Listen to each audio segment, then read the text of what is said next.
Hello guys, welcome back to study. This is Dheeraj Kumar. देखो 250 इसमें PYQs करेंगे। अब अच्छा ठीक है, एक चीज मैं बताता हूँ। पोस्ट गार्ड, नाविक, जीडीडीपी, यांत्रिक और असिस्टेंट कमांडेंट को क्यों साथ में करा रहा हूँ?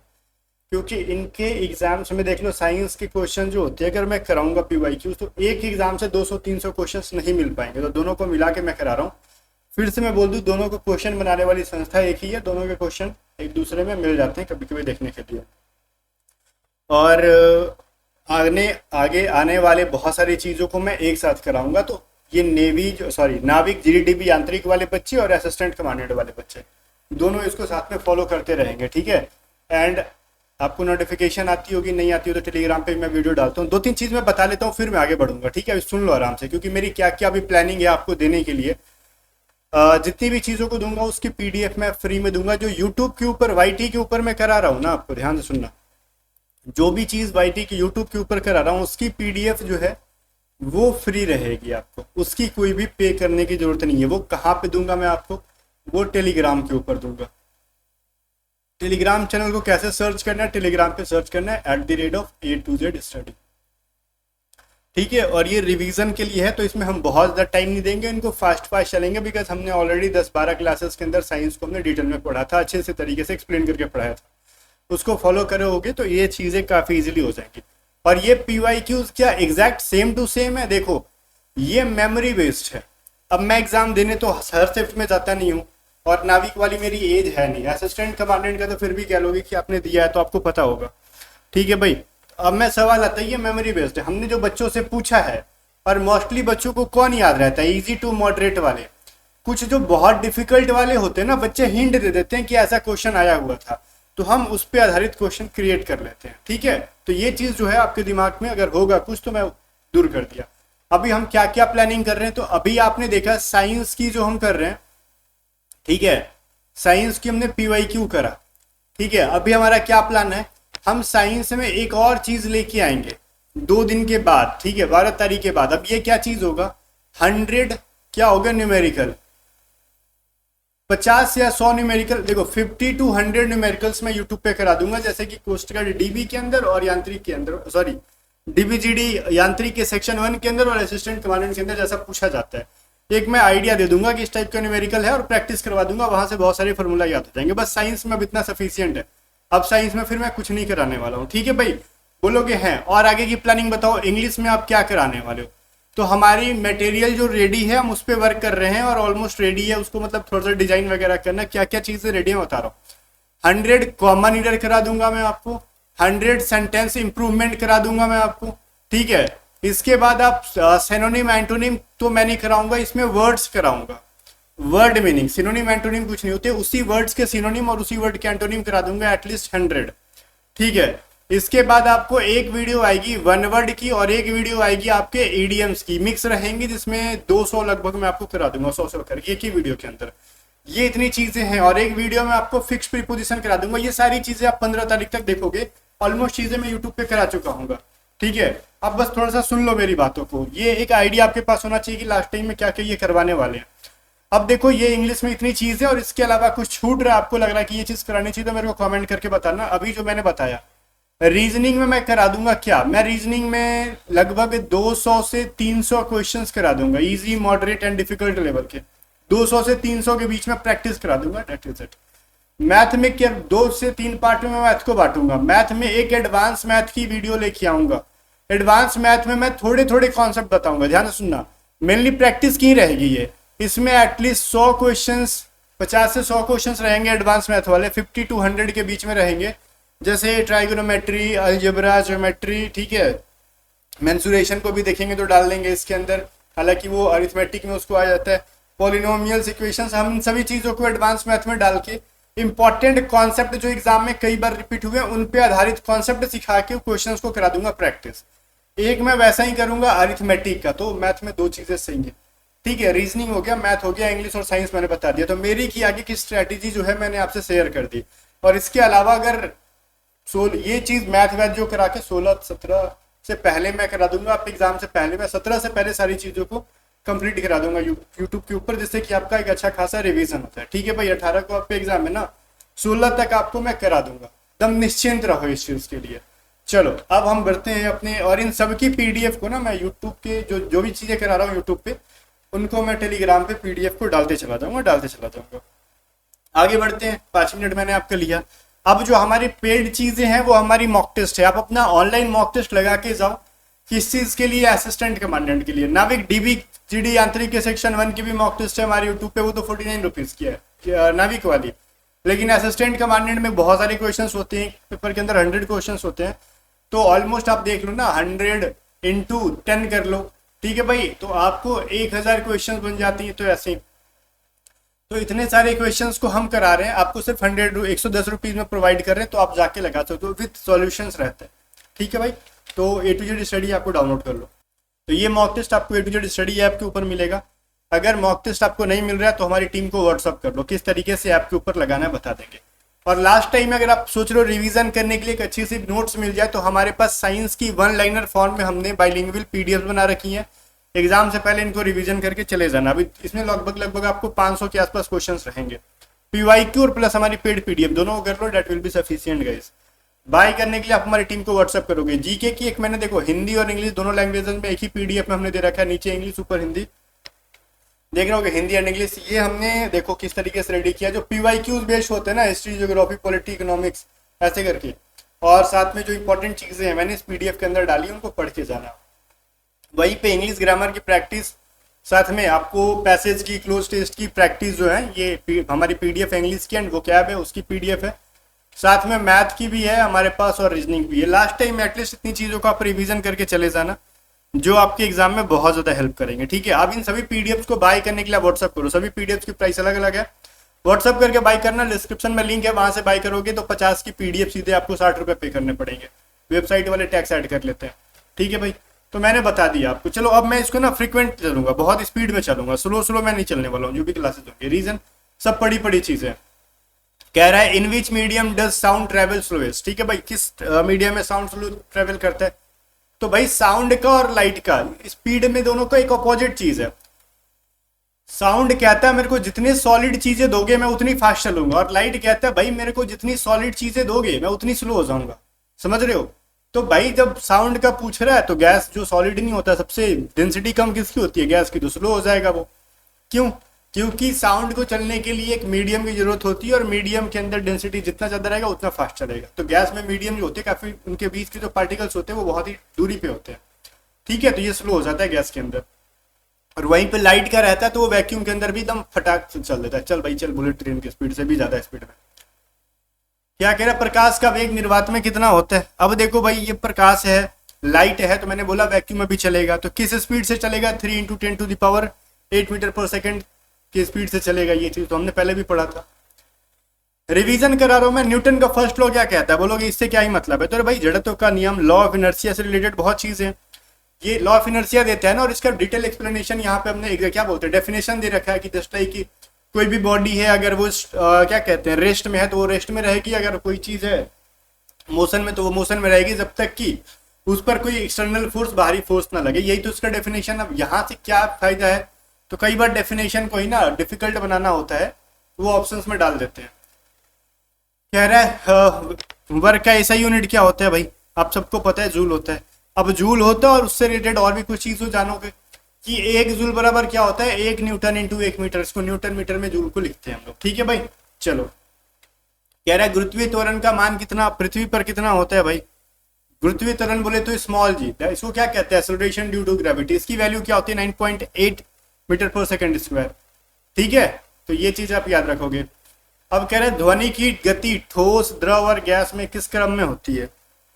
ध्वनि की बताओ तो सॉलिड में ज्यादा रहेगा, फिर लिक्विड में उससे कम रहेगा, एंड गैस में उससे भी कम रहेगा। तो यही तो कह रहे हैं ना, बस सिंपल सा फंड है। वही चीज हमने यहाँ पे दे रखा है। तो वो जो शुरू में मैंने पढ़ाया भैया, सॉलिड में ज्यादा, लिक्विड में कम, गैस में कम। ऊर्जा संरक्षण का नियम क्या कहता है? What does the law of conservation of energy state, ठीक है। तो भाई एनर्जी क्या है? एनर्जी को कहते हैं ना, एनर्जी को ना तो तुम बना सकते हो ना ही बिगाड़ सकते हो, एक फॉर्म से दूसरे फॉर्म में ये चेंज होते रहते हैं। तो उसी को कहते हैं ना एनर्जी कैन नाइदर क्या कहते हैं ना, एनर्जी भी energy can neither be created, created nor be destroyed, ठीक है। It can only change form, ठीक है। मतलब कहते हैं एक चेंज से दूसरे फॉर्म में वो चेंज होते रहता है। एक्चुअली हम लोग हिंदी मीडियम वाले हैं ना, तो इंग्लिश में डेफिनेशन रटते तो नहीं है, बट ठीक है ना, तो माइंड में जो चीज़ें होती है हम लोग धीरे धीरे बोलेंगे। हिंदी में जितना स्पीड बोल सकते हैं हम लोग, अपना लैंग्वेज है हिंदी। एक ही चीज़ रिपीट है क्या वहाँ पे? ठीक है, चलो जो मैंने बोला वही यहाँ पे लिखा हुआ है। इसका जो डेफिनेशन ही है, कह रहा बल का ऐसा यूनिट क्या होता है, तो ये न्यूटन होता है। एक न्यूटन में क्या है, तो न्यूटन को कैसे करते हैं हम लोग, केजी मीटर स्क्वायर में, केजी मीटर पर सेकेंड स्क्वायर में कर ले सकते हो आप। ठीक है, ये चीज़ यहाँ पे लिखा है। न्यूटन होता है बल का ऐसा यूनिट, वहाँ पे डिटेल एक्सप्लेनेशन में और भी चीज़ें लिखी हुई रहती हैं, तो वो चीज़ आप पढ़ोगे पीडीएफ से। इसकी पीडीएफ आपको मैं दूंगा प्रिंटेबल फॉर्म में। अब प्रिंटेबल फॉर्म क्या होता है, ये नहीं कि एक साइड में 2 क्वेश्चन है, फिर तो आपको प्रिंट करने में बहुत पैसे लग जाएंगे। मैं A4 साइज के पेपर में दूंगा जहां पे लगातार क्वेश्चंस लिखे होंगे, और आप देखोगे टेलीग्राम पे ना वीडियो अपलोड करने के 3 से 4 घंटे बाद या फिर 1 दिन बाद में जब पीडीएफ दूंगा तो खुद समझ में आ जाएगा। बहुत ही अच्छे तरीके से डिजाइन करवा के दूंगा कि पैसे कम लगेंगे आपको प्रिंट कराने में। मुझे पैसे नहीं देने, दुकान पे जहाँ पे प्रिंट करा के पढ़ना वो अच्छा रहेगा, आंखें ठीक रहेंगी आपकी।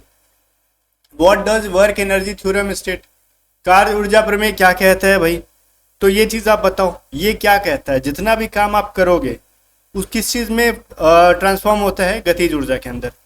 ठीक है, तो कहते हैं ना हम लोग कि change in kinetic energy, work done is equal to होता है चेंज इन काइनेटिक एनर्जी, तो वही चीज होता है। किया गया कार्य क्या होता है, गतिज ऊर्जा में परिवर्तित हो जाता है। ठीक है, कह रहा है कि शक्ति का ऐसा यूनिट क्या है भाई, तो वॉट होता है, 1 वॉट बराबर होता है 1 जूल पर सेकंड, ये चीज भी आपको याद रखना होगा।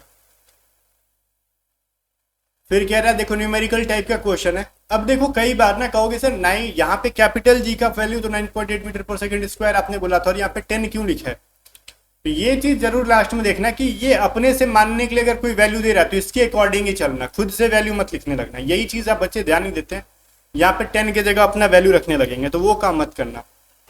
कह रहे 10 kg का कोई ऑब्जेक्ट है, 2 मीटर हाइट पे ले जाते हो तो कितना कार्य हुआ, तो कार्य वर्ग पूछ रहा है भाई, तो कार्य जो हुआ है वो किस चीज में चेंज हो जाता है, बोलोगे ठीक है। कार्य जो होता है ना, अभी देखो पिछले वाले में ही पढ़ा ना कि जो कार्य किया वो गति काइनेटिक एनर्जी में ट्रांसफॉर्म हो जाता है। गतिज ऊर्जा में क्या हो जाता है, ट्रांसफॉर्म हो जाता है। तो काइनेटिक एनर्जी बराबर क्या होता है मेरे को बताओ, mgh। काइनेटिक एनर्जी बराबर क्या होता है, mgh। पोटेंशियल एनर्जी पूछतेगा तो हाफ mv स्क्वायर होता है, तो दोनों का फॉर्मूला आपको याद रखना होगा, कई बार एग्जाम में पूछता है। ठीक है, तो आपसे वर्क बराबर भी हो जाएगा mgh। क्यों हो जाएगा, क्योंकि इसके डेफिनेशन में ही लिखा हुआ है थ्योरम के। तो भाई कह रहा है m की वैल्यू 10 kg है और g की वैल्यू मेरे को 10 लेनी है और हाइट मेरे को 2 लेना है, तो 100 इंटू 2 200 हो जाएगा। अब ये 200 क्या होगा, वर्क को हम जूल में ही मेजर करते हैं। चलो भाई, हाँ वो चीज लिखा हुआ है यहाँ पे। कह रहा है ऊर्जा का ऐसा यूनिट क्या हो जाता है भाई, तो ऊर्जा को हम जूल में ही मेजर करते हैं ना, तो फिर क्या ही दिक्कत लेना है। चलो आगे बढ़ते हैं। क्या है, अच्छा यहाँ पे एक चीज और है, ठीक है, कार्य और ऊर्जा दोनों का वही है, ऐसा यूनिट जूल ही होता है। तो मैंने ऊपर ही बोला ना कि वर्क को जूल में करते हैं, कार्य को भी अभी मैंने बोला कि जूल में, तो वही चीज मैंने नीचे लिखवा दिया। हर चीजें मैंने क्या लिखवाया वो मेरे माइंड में नहीं रहता, अब तो लिखा गया 3 दिन पहले ही, 4 दिन पहले ही। ठीक है, तापमान का ऐसा यूनिट क्या होता है, तो टेम्परेचर का तो ऐसा यूनिट केल्विन होता है। ठीक है ना, तो ये चीज आपको याद रखना होगा। फिर तरंग, ध्वनि तरंग किस प्रकार की तरंग है, ये होता है लॉन्गिट्यूडनल। ठीक है ना, ये चीज साउंड वेव।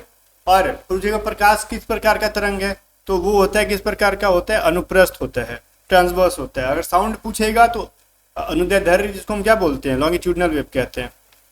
ठीक है ना, चलो प्रकाश तरंग की, अच्छा यही चीज तो आ ही गया ना, यहाँ पे अनुप्रस्थ होता है। अभी तो मैंने पिछले वाले में बोला, वही फिर आगे है। फिर कह रहा है एक एटमोस्फेरिक दबाव बराबर क्या हो जाता है भाई, तो बताओ ये क्या होता है। इसकी वैल्यू आपको याद रखोगे 1.013 इंटू 10⁵ अब इसको किस चीज में लिखोगे, दाब है, प्रेशर है, तो पास्कल के अंदर लिखोगे, याद रहेगा ना आपको ये चीज। ठीक है, आगे बढ़ते हैं। ध्वनि की आवृत्ति क्या, ध्वनि की आवृत्ति की इकाई क्या है, तो ध्वनि की आवृत्ति की इकाई क्या होती है बताओ। कुछ लोग बोलेंगे डेसिबल, बट इसमें आपसे फ्रीक्वेंसी का पूछा है ना यूनिट, तो हर्ट्ज हो जाएगा, जिसको आप हर्ट्ज बोलते हो, hz। ठीक है, चलो प्रकाश का अपवर्तन क्यों होता है। ठीक है भाई, मैंने कहा था ना रिफ्रैक्शन ऑफ लाइट क्यों होता है, जब पढ़ा रहा था, जब मैं साइंस, उसमें कहा था ना भाई। देखो क्या होता है यहाँ पे ना, जब मीडियम चेंज करता है तो उसकी अपनी अपनी डेंसिटी होती है, तो उस डेंसिटी की वजह से क्या होता है, बेंड होता है लाइट। तो जो लगता है क्या होता है कि मतलब लगता है कि तारे टिमटिमा रही हैं, एग्जाम्पल के तौर पर मैंने बोला था। ठीक है ना, तो ये चीज़ है। प्रकाश का वहां पे स्पीड में भी मतलब वेलोसिटी में फर्क आएगा, वेलोसिटी बढ़े मतलब बदलेगा तो उसका डायरेक्शन भी बदल जाता है। तो ये सारी चीजें प्रकाश के अपवर्तन होने, माध्यम के घनत्व पर कह लो, ये मेनली सभी चीजें इसमें हैं, इसके एजेंट है। देखो मीडियम का एजेंट ही क्या करता है, उसके स्पीड को इफेक्ट करता है, और स्पीड को इफेक्ट पड़ेगा तो उसका क्या डायरेक्शन पे इफेक्ट पड़ जाता है। तो ये सभी चीजें मैंने बताई थी एक्सप्लेन करके। लेंस की शक्ति की इकाई क्या होती है, तो वो डायोप्टर होती है। अब डायोप्टर का एक फॉर्मूला याद रखना भाई, 1/f होता है, f बराबर फोकल डिस्टेंस, ठीक है। तो ये चीज आपको याद रखना होगा, न्यूमेरिकल में काम आता है। डायोप्टर की बोल देगा इतने डायोप्टर का कोई लेंस है तो फोकल डिस्टेंस बताओ, ठीक है, तो फिर दिक्कत हो जाएगा। फोकल लेंथ बताओ, वही फोकल डिस्टेंस नहीं, फोकल लेंथ बताओ, ठीक है ना। तो फोकल लेंथ या फिर फोकल लेंथ दे देगा तो बोलेगा कितना उसका क्षमता क्या है, शक्ति क्या है, पावर क्या है, वो निकालो। तो इसी न्यूमेरिकल से आप निकाल लोगे।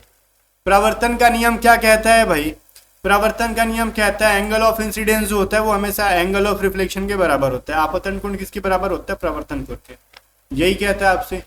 चलो एक मीडियम नहीं बनाया था कि ऐसे लाइट आ रहा फिर चला गया, तो एंगल जो बनेगा वो दोनों सेम बनेगा। तो ये सभी चीजों को मैंने एक्सप्लेन करा था पहले। प्रकाश का प्रवर्तन किस पर निर्भर करता है भाई, बोलोगे हैं तो प्रकाश का प्रवर्तन रिफ्लेक्शन ऑफ लाइट किस पे डिपेंड करता है, तो भाई किस प्रकार का सरफेस है ये उस पर डिपेंड करता है। जिस सरफेस से टकरा कर ये रिफ्लेक्ट करेगा, ये कंप्लीटली उस पर ना टकराएगा तब ना रिफ्लेक्ट करेगा, बिना टकराए तो करेगा ही नहीं। और मान लो कुछ ऐसा वो मीडियम है, ठीक है, कि जो लाइट को पास होने दे रहा है, तो भाई वो क्यों रिफ्लेक्ट करेगा, जो वही मीडियम सरफेस वही होगा ना कि जिसको मतलब लाइट को पास नहीं होने देगा। तो ये कंप्लीटली उस सरफेस पे ही डिपेंड करता है। चलो आवृत्ति का ऐसा यूनिट क्या होता है, अभी जस्ट आपने क्या पढ़ा, हर्ट्ज। आवृत्ति कहीं की भी हो हर्ट्ज ही होता है उसका, ठीक है। आगे कह रहा है ध्वनि का वेग किससे प्रभावित होता है भाई, तो ध्वनि का वेग किससे प्रभावित होता है, तो मीडियम। देखो ध्वनि को क्या चाहिए, मीडियम का क्या है, वो क्या है, डेंसिटी क्या है, उसकी टेम्परेचर क्या है, उस पर डिपेंड करता है। अगर डेंसिटी ज्यादा है, टेम्परेचर ज्यादा है, तो उसकी स्पीड ज्यादा रहेगी, ठीक है। न्यूटन का दूसरा नियम क्या कहता है, तो भाई न्यूटन के दूसरे नियम से जो एक फॉर्मूला निकलता है, फोर्स बराबर क्या बनता है वो, एम में होता है ना, मास इनटू एक्सेलरेशन, ठीक है ना। फोर्स बराबर क्या होता है, मास। देखो अच्छा वो तो P बराबर है, भी तो होता है, वो होता है क्या बोलते हैं उसको, संवेग वाला होता है मोमेंटम का। ये हो गया F बराबर m है, ठीक है। ये तो बहुत इजी चीज़ है, फिर भी इतना कंफ्यूजन हो रहा है क्योंकि एक ही चीज़ एक बार हम लोग इतना पढ़ते हैं ना दिन भर इसको पढ़ाने के चक्कर में कि माइंड में बहुत सारी चीज़ें चलती रहती हैं, ठीक है। अब ये F बराबर m यहाँ से मिलता है, तो इसका मतलब क्या हुआ कि मान लो कोई ऑब्जेक्ट है, उस पर आप जो फोर्स लगा रहे हो ना, वो मतलब क्या कहते हैं उसको, वो क्या तय करती है, मतलब उस पर जो फोर्स लगा रहे हो वही उसका एक्सेलरेशन डिटरमाइन करेगी, ये चीज़ कह सकते हो आप। इसी से वो निकलता है, ठीक है ना। चलो, और जिस चीज़ पे फोर्स लगा रहे हो उसकी मास कितनी है, तो जस्ट लाइक एक ऑब्जेक्ट है, आपने इस पर कितना फोर्स लगाया कैसे समझ में आएगा, ये मास क्या है इसकी और किस डायरेक्शन में लगा रहे हो, एक्सेलरेशन क्या है, ये दोनों को मल्टीप्लाई कर दोगे फोर्स मिल जाएगा। चलो कह रहा है गुरुत्वीय बल का सूत्र क्या होता है, गुरुत्वीय बल का सूत्र होता है ना अपने, फोर्स बराबर एक क्या मिलता है आपको, capital G into M1 into M2 by R square, यही फॉर्मूला होता है। चलो ये चीज यहाँ पे दे रखा है। अब यहाँ पे क्यों याद रखना है, मे भी आपको मास 1 दे रखेगा, मास 2 दे रखेगा, G की वैल्यू याद ही होनी चाहिए, R दे रखेगा और फोर्स पूछ लेगा, तो कुछ भी हो सकता है यहाँ पे पूछ सकता है, कुछ भी R की वैल्यू पूछ लेगा, F की वैल्यू पूछ लेगा, वो डिपेंड करता है एग्जामिनर के ऊपर। बट ये चीज आपको याद रखना होगा, या फिर डायरेक्टली सिर्फ फॉर्मूला ही पूछ ले वो। गतिज ऊर्जा काइनेटिक एनर्जी की वैल्यू पूछ रहा है, क्या हो जाएगा भाई, काइनेटिक एनर्जी बराबर क्या होता है। अच्छा एक चीज मैंने पीछे गलत बताया है क्या, मैं इसको एक बार चेक कर लेता हूँ, ठीक है। क्वेश्चन में मैंने जो फॉर्मूला बोला था ना जल्दीबाजी में, वो गलत बोल दिया, ठीक है। वर्क बराबर mgs तो ठीक बोला था, बट मैंने वहां पे बोल दिया था काइनेटिक एनर्जी बराबर mgs, जो कि गलत है, वो होता है हाफ mb स्क्वायर, ठीक है। बाद में उसको लेके कमेंट करोगे, अगर आपने वैसा कुछ कमेंट किया तो उसको डिलीट कर लेना, ठीक है, क्योंकि मेरे को फिर बाद में जब 4-5 दिन हो जाएगा तो फिर रियलाइज होगा मैंने कुछ गलत बोला है क्या, तो वो चीज़ मैं अभी करेक्शन कर लेता हूँ। और वहीं पे पोटेंशियल एनर्जी का फॉर्मूला आपसे अगर पूछ लेगा तो हम कहते हैं mgs, ठीक है भाई। तो ये एक फॉर्मूला होता है, आप उसको कमेंट को डिलीट कर लेना, अदरवाइज मैं कमेंट बॉक्स में टैग भी कर दूंगा उसको। काइनेटिक एनर्जी का अगर फॉर्मूला होगा, शायद मैंने वहां पे बोल दिया था गलती से, काइनेटिक एनर्जी बराबर हो जाता है mgh, ठीक है, वो चीज़ नहीं होता है, वो हाफ mv² होता है। वही मेरे को लगा सडनली कि हाँ मैंने कुछ गलत तो बोला है, ऐसा समझ में आ जाता है कि कहाँ पे गलत बोला है। तो उस चीज़ को आप थोड़ा सा देख लेना। आगे देखते हैं स्थिर ऊर्जा का सूत्र क्या होता है, वही पोटेंशियल एनर्जी बराबर होता है mgh। आगे बढ़ते हैं। फिर कह रहा है जब वस्तु 20 न्यूटन बल से 5 मीटर दूरी पर खींची जाती है तो किया गया कार्य कितना हो जाएगा। ठीक है भाई, अब बताओ यहाँ पे पोटेंशियल एनर्जी का पूछ रहा है तो आप कहते हो mgh। ठीक है ना भाई, तो यहाँ से निकाल लो आप। या फिर आप कहते हो कि टोटल किया गया कार्य बराबर क्या हो जाता है, वर्क बराबर भी कहते हैं mgh, एक फॉर्मूला होता है, वहां से आप इसको निकाल लोगे। ठीक है, तो किया गया कार्य पूछ रहे हैं आपसे, तो कह सकते हो 10 न्यूटन का फोर्स लगा रहे हो, ठीक है, और 5 मीटर की डिस्टेंस पे जा रहा है, तो जी की वैल्यू क्या हो जाएगी 9.8 हो जाएगी। यहाँ से आप इसको निकाल सकते हो। बट एक चीज़ देखो यहाँ पे ना, जब आप कैलकुलेशन करोगे तो नहीं बनेगा, हम गलत फॉर्मूला लगा रहे हैं कभी कभी। यहाँ पे देखो ये न्यूटन में दे रखा है, ये 5 मीटर है, हाइट थोड़ी दे रखा है आपसे। तो यहाँ पे एक फॉर्मूला होता है वर्क का ना, वो देखो फोर्स इनटू डिस्प्लेसमेंट, ये फॉर्मूला लगेगा। ठीक है ना, अभी यहाँ पे हमने डेटा को देखा नहीं था भाई, मैं कहूँ मास तो दिया नहीं है, हाइट नहीं दिया, तो फिर कैसे वो फॉर्मूला लगाएंगे। तो वर्क का एक फॉर्मूला होता है ना कि फोर्स इनटू डिस्प्लेसमेंट, और अगर एंगल भी दिया रहेगा तो कॉस थीटा कर लेते हैं, तो ये फॉर्मूला से इसको बनाओगे। ये दोनों फार्मूला को आपको याद रखना है। तो फोर्स हमारा होता है 20 न्यूटन और यहाँ पे डिस्प्लेसमेंट कितना का हो रहा है 5 मीटर का, तो 100 हो जाएगा जूल। तो ये चीज़ आपको याद रखना होगा। ठीक है, तो कौन सा फार्मूला कहाँ लग रहा है ये चीज़ ना डायरेक्टली रिकॉल मत करना, डेटा को देख लेना तब। जैसे मैंने भी गलती की, डायरेक्टली फट से पिछला वाला रिकॉल कर लिया। तो ये दे क्या रखा है, मास तो दे नहीं रखा है यहाँ पे भाई, फोर्स दे रखा है और यहाँ पे डिस्प्लेसमेंट दे रखा है। तो अपने को फोर्स और डिस्प्लेसमेंट के साथ क्या फॉर्मूला है कोई वर्क का, तो आपने पढ़ा है ना कि फोर्स वर्क बराबर होता है फोर्स इनटू डिस्प्लेसमेंट, और अगर एंगल का भी मेंशन हो तो कॉस थीटा ले लेते हैं वहां पे। ठीक है, तो ये चीज ध्यान देना है। शक्ति का सूत्र क्या हो जाता है भाई पावर का, तो पावर बराबर क्या होता है वाट बाई टी टाइम। ठीक है ना, तो ये चीज वर्क काम में बराबर समय, काम बटा में समय, चलो कार्य बटा में से, वही मैं काम बोल रहा हूँ, कार्य बटा समय वही चीज है ना, काम बोलो कार्य बोलो। ऊर्जा और शक्ति में क्या अंतर है ये चीज पूछ रहा है। देखो सॉरी, एनर्जी और पावर के बारे में पूछ रहा है, क्या इन दोनों के बीच में डिफरेंस है। तो मैं उसको कैसे एक्सप्लेन कर सकता हूँ। एनर्जी क्या है, जो आपकी क्षमता है।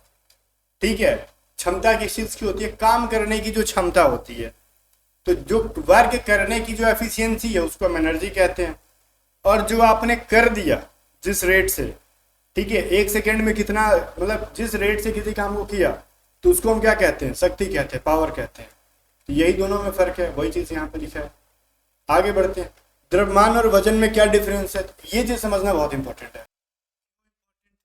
क्यों इंपॉर्टेंट है मैं ऐसा बता रहा हूँ इसलिए, ठीक है, देखो क्या होता है ना, द्रव्यमान और वजन में अंतर जानना है इसलिए इम्पोर्टेंट है। मास में और वेट में इम्पोर्टेंट इसलिए है कि क्या मैं कह सकता हूँ, जस्ट लाइक अगर कोई ऑब्जेक्ट है, ठीक है, ये मान लो कोई ऑब्जेक्ट है 6 kg का अर्थ के ऊपर, अगर इसको इसका वेट मान लो ना, और वेट है 6 kg, मास भी है उसकी 6 kg, ठीक है, अर्थ के ऊपर अगर यही मून पे जाएगा तो ये दोनों चीजें अगेन 6 kg नहीं रहने वाली है। इसकी मास तो ठीक है भाई, मास 6 kg ही रहेगा, बट वेट 1 kg हो जाएगा। क्यों, क्योंकि ग्रेविटेशनल फोर्स पे वेट डिपेंड कर रहा होता है। ठीक है, अब मास क्या चीज है भाई, तो इस ऑब्जेक्ट की जो मैटर है, जितनी क्वांटिटी लगी है उसको बनाने में, अब क्वांटिटी थोड़ी चेंज हो जाएगा, क्वांटिटी चेंज होगा तो उसका शेप बिगड़ जाएगा। अगर एक इंसान को बनाने में जितनी बाहर से स्किन है, हाथ है, पैर है, जो भी चीजें हैं वो उसका क्या है, मैटर है। अब वो इंसान तौलने पे क्या लग रहा है, क्या उस स्किन की वेट निकाल रहे हो आपने, इंक्लूडिंग ग्रेविटेशनल फोर्स, उस पर कितना ग्रेविटेशनल फोर्स वर्क कर रहा है उसके अकॉर्डिंग वेट निकलता है। बट उसी इंसान को अगर आपको लगता है कि मैटर के अकॉर्डिंग अगर वेट निकलता है तो फिर मून पे ले जाके वो उतना ही होना चाहिए था। तो ये डिपेंड करता है किस पे, वेट डिपेंड करता है उस पर ग्रेविटेशनल फोर्स क्या लग रहा है उसके ऊपर। ठीक है, तो वेट कभी भी चेंज नहीं होता, और ये प्लैनेट टू प्लैनेट या फिर मून टू मून हर जगह चेंज होगा, डिपेंड करता है उस पर कितना, किस प्लैनेट पे किस मून पे कितना फोर्स लग रहा है ग्रेविटी का। तो ये चीज समझ में आ गया। चलो आगे बढ़ते हैं, वही सब नौटंकी लिखा है वहां पे जो मैंने बोला। ताप और तापमान में अंतर बताइए, ले ये चीज बोलोगे। अब ये क्या नाटक है, हीट और टेम्परेचर, ताप को हीट कहते हैं और टेम्परेचर को, तापमान को टेम्परेचर कहते हैं। हीट कहाँ से आती है? एनर्जी से, ये कह सकते हो, ठीक है। और टेम्परेचर क्या है? तो ये एनर्जी को जो मेजरमेंट कर रहे हो ना, मेजरमेंट ऑफ एनर्जी, इसको कहते हैं टेम्परेचर। तो ये अपना बस सिंपल सा सिंपल लैंग्वेज, और कुछ है नहीं इसके अंदर। मैं चाहता था कि स्पीड में ले चलो, बट कुछ कुछ कॉन्सेप्ट जो मैंने नहीं क्लियर किए हैं अभी तक, उनको मैं आराम आराम से कर दे रहा हूँ। एक वस्तु की द्रव्यमान 10 केजी है, और ठीक है, और जी की वैल्यू 10 मीटर पर सेकेंड स्क्वायर, तो वजन कितना हो जाएगा? वजन कितना हो जाएगा? ठीक है, वजन निकालोगे वेट, तो क्या हो जाएगा? मास इंटू जी। मैंने बोला ना अभी, क्या बोला? किसी चीज की ये वर्क नहीं है भाई, वेट। अगर किसी चीज की आप वेट निकाल रहे हो तो उसमें मास कितना है, उस पर कितना ग्रेविटी लग रहा है, उस पर डिपेंड करता है। तो अभी जस्ट तो मैंने बोला वहीं से ये डेफिनेशन से निकल के आ रहा फॉर्मूला। तो 10 मान लो केजी का है वो, और 10 मीटर पर सेकेंड स्क्वायर लगा रहे हो। अब ये नहीं लिखा गया कि ये अर्थ पे है, अर्थ पे रहता था ना 9.8 रहता। बात सुनो, ये लिखा है क्या अर्थ पे? नहीं, पृथ्वी पे। यहाँ पे जी की वैल्यू 10 लिखा है, तो आप बोलोगे भाई अर्थ का तो 9.8 मीटर पर सेकंड स्क्वायर था, 10 क्यों ले रहे हो भाई? आपसे कहा थोड़ी है, हो सकता है ये अपना अलग दुनिया हो जहाँ पे जी की वैल्यू उसकी उतनी हो, उसके अकॉर्डिंग निकालो क्वेश्चन के अकॉर्डिंग, तो 100 हो जाएगा। 100 क्या हो जाएगा? न्यूटन हो जाएगा ना अब यहाँ पे। चलो आगे बढ़ते हैं। प्रकाश का अपवर्तन क्यों होता है? तो ये तो रिपीटेड क्वेश्चन है। मीडियन बदल रहा है तो उसके वजह से, तो मैंने बोला था ना कि मीडियन बदल रहा है तो उसकी डेंसिटी के अकॉर्डिंग उसका वेलोसिटी चेंज हो जाएगा। तो ये सभी चीजें तो रिपीट कर रहे हैं, कुछ कुछ क्वेश्चंस रिपीट होते हैं। लेंस का फोकस दूरी क्या? लेंस का फोकस दूरी क्या है भाई? मान लो एक फोकल जो स्मॉल होता है ना, ये क्या चीज है? तो लेंस का जो सेंटर होता है ना, सेंटर से जो, और उसका जो क्या कहते हैं, प्रिंसिपल फोकस होता है, उनके बीच का डिस्टेंस होता है, उसी को कहते हैं उसका फोकल डिस्टेंस। तो ये तो ऑप्टिकल चैप्टर के अंदर, ऑप्टिक्स चैप्टर के अंदर पढ़े होंगे। आगे क्या कह रहा है? संधारित्र का एसआई यूनिट क्या होता है? संधारित्र को क्या कहते हैं? कैपेसिटेंस, ठीक है। तो एसआई यूनिट इसको फैराड में मेजर करते हैं, या फिर कह सकते हो संधारित्र को किस में मेजर करते हैं, कैपेसिटेंस को किस में मेजर करते हैं? तो फैराड के अंदर मेजर करते हैं, ठीक है भाई।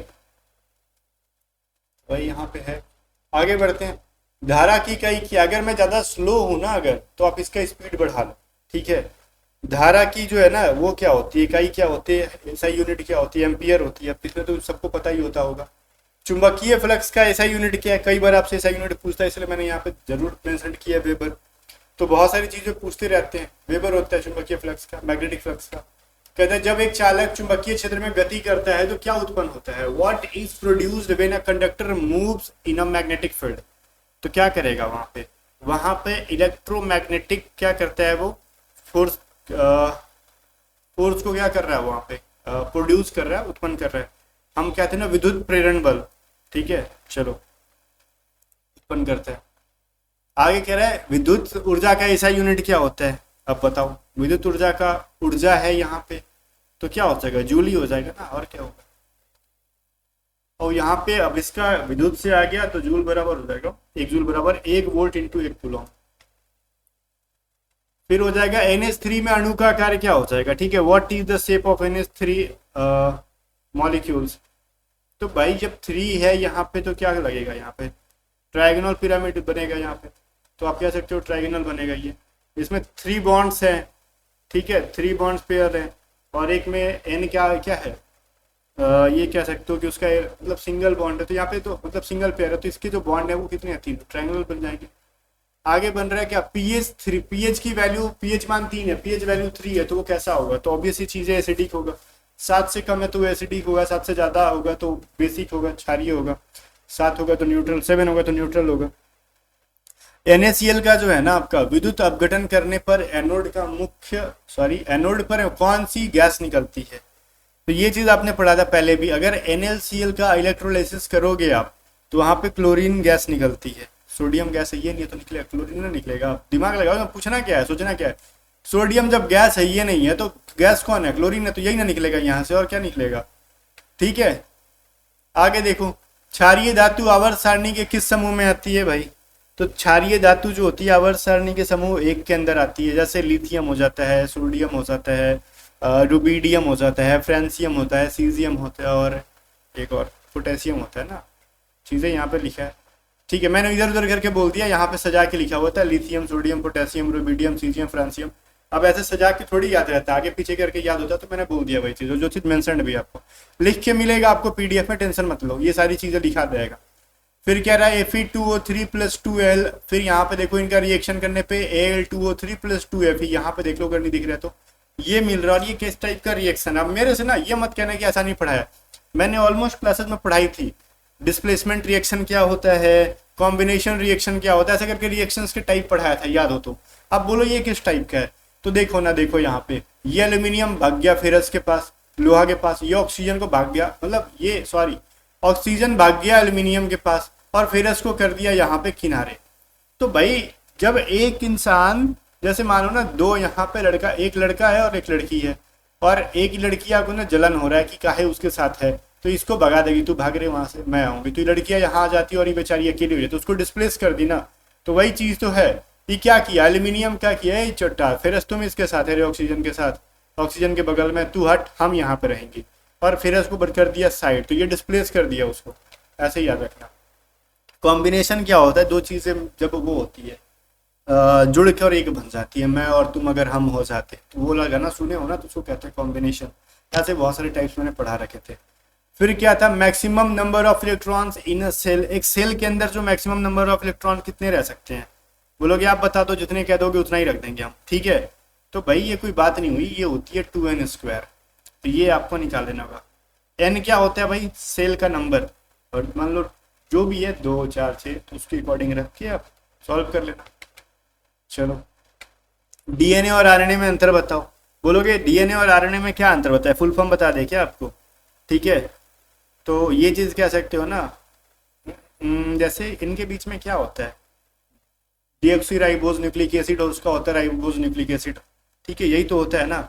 और आरएनए में थाइमिन नहीं होता है, डीएनए में होता है, ठीक है। आरएनए में क्या होता है, यूरासिल होता है ना, चूंकि को हमने लिखा होगा, तो एक्चुअली उसने बायो के स्टूडेंट हैं, 12th के बाद पढ़ा नहीं है, ठीक है, बट फिर भी चीजें हैं तो याद रहती है, ओके। बट इतना नहीं याद रखना, बस ये याद रखना है कि आरएनए के अंदर थाइमिन नहीं होती है, तो डीएनए के अंदर होता है।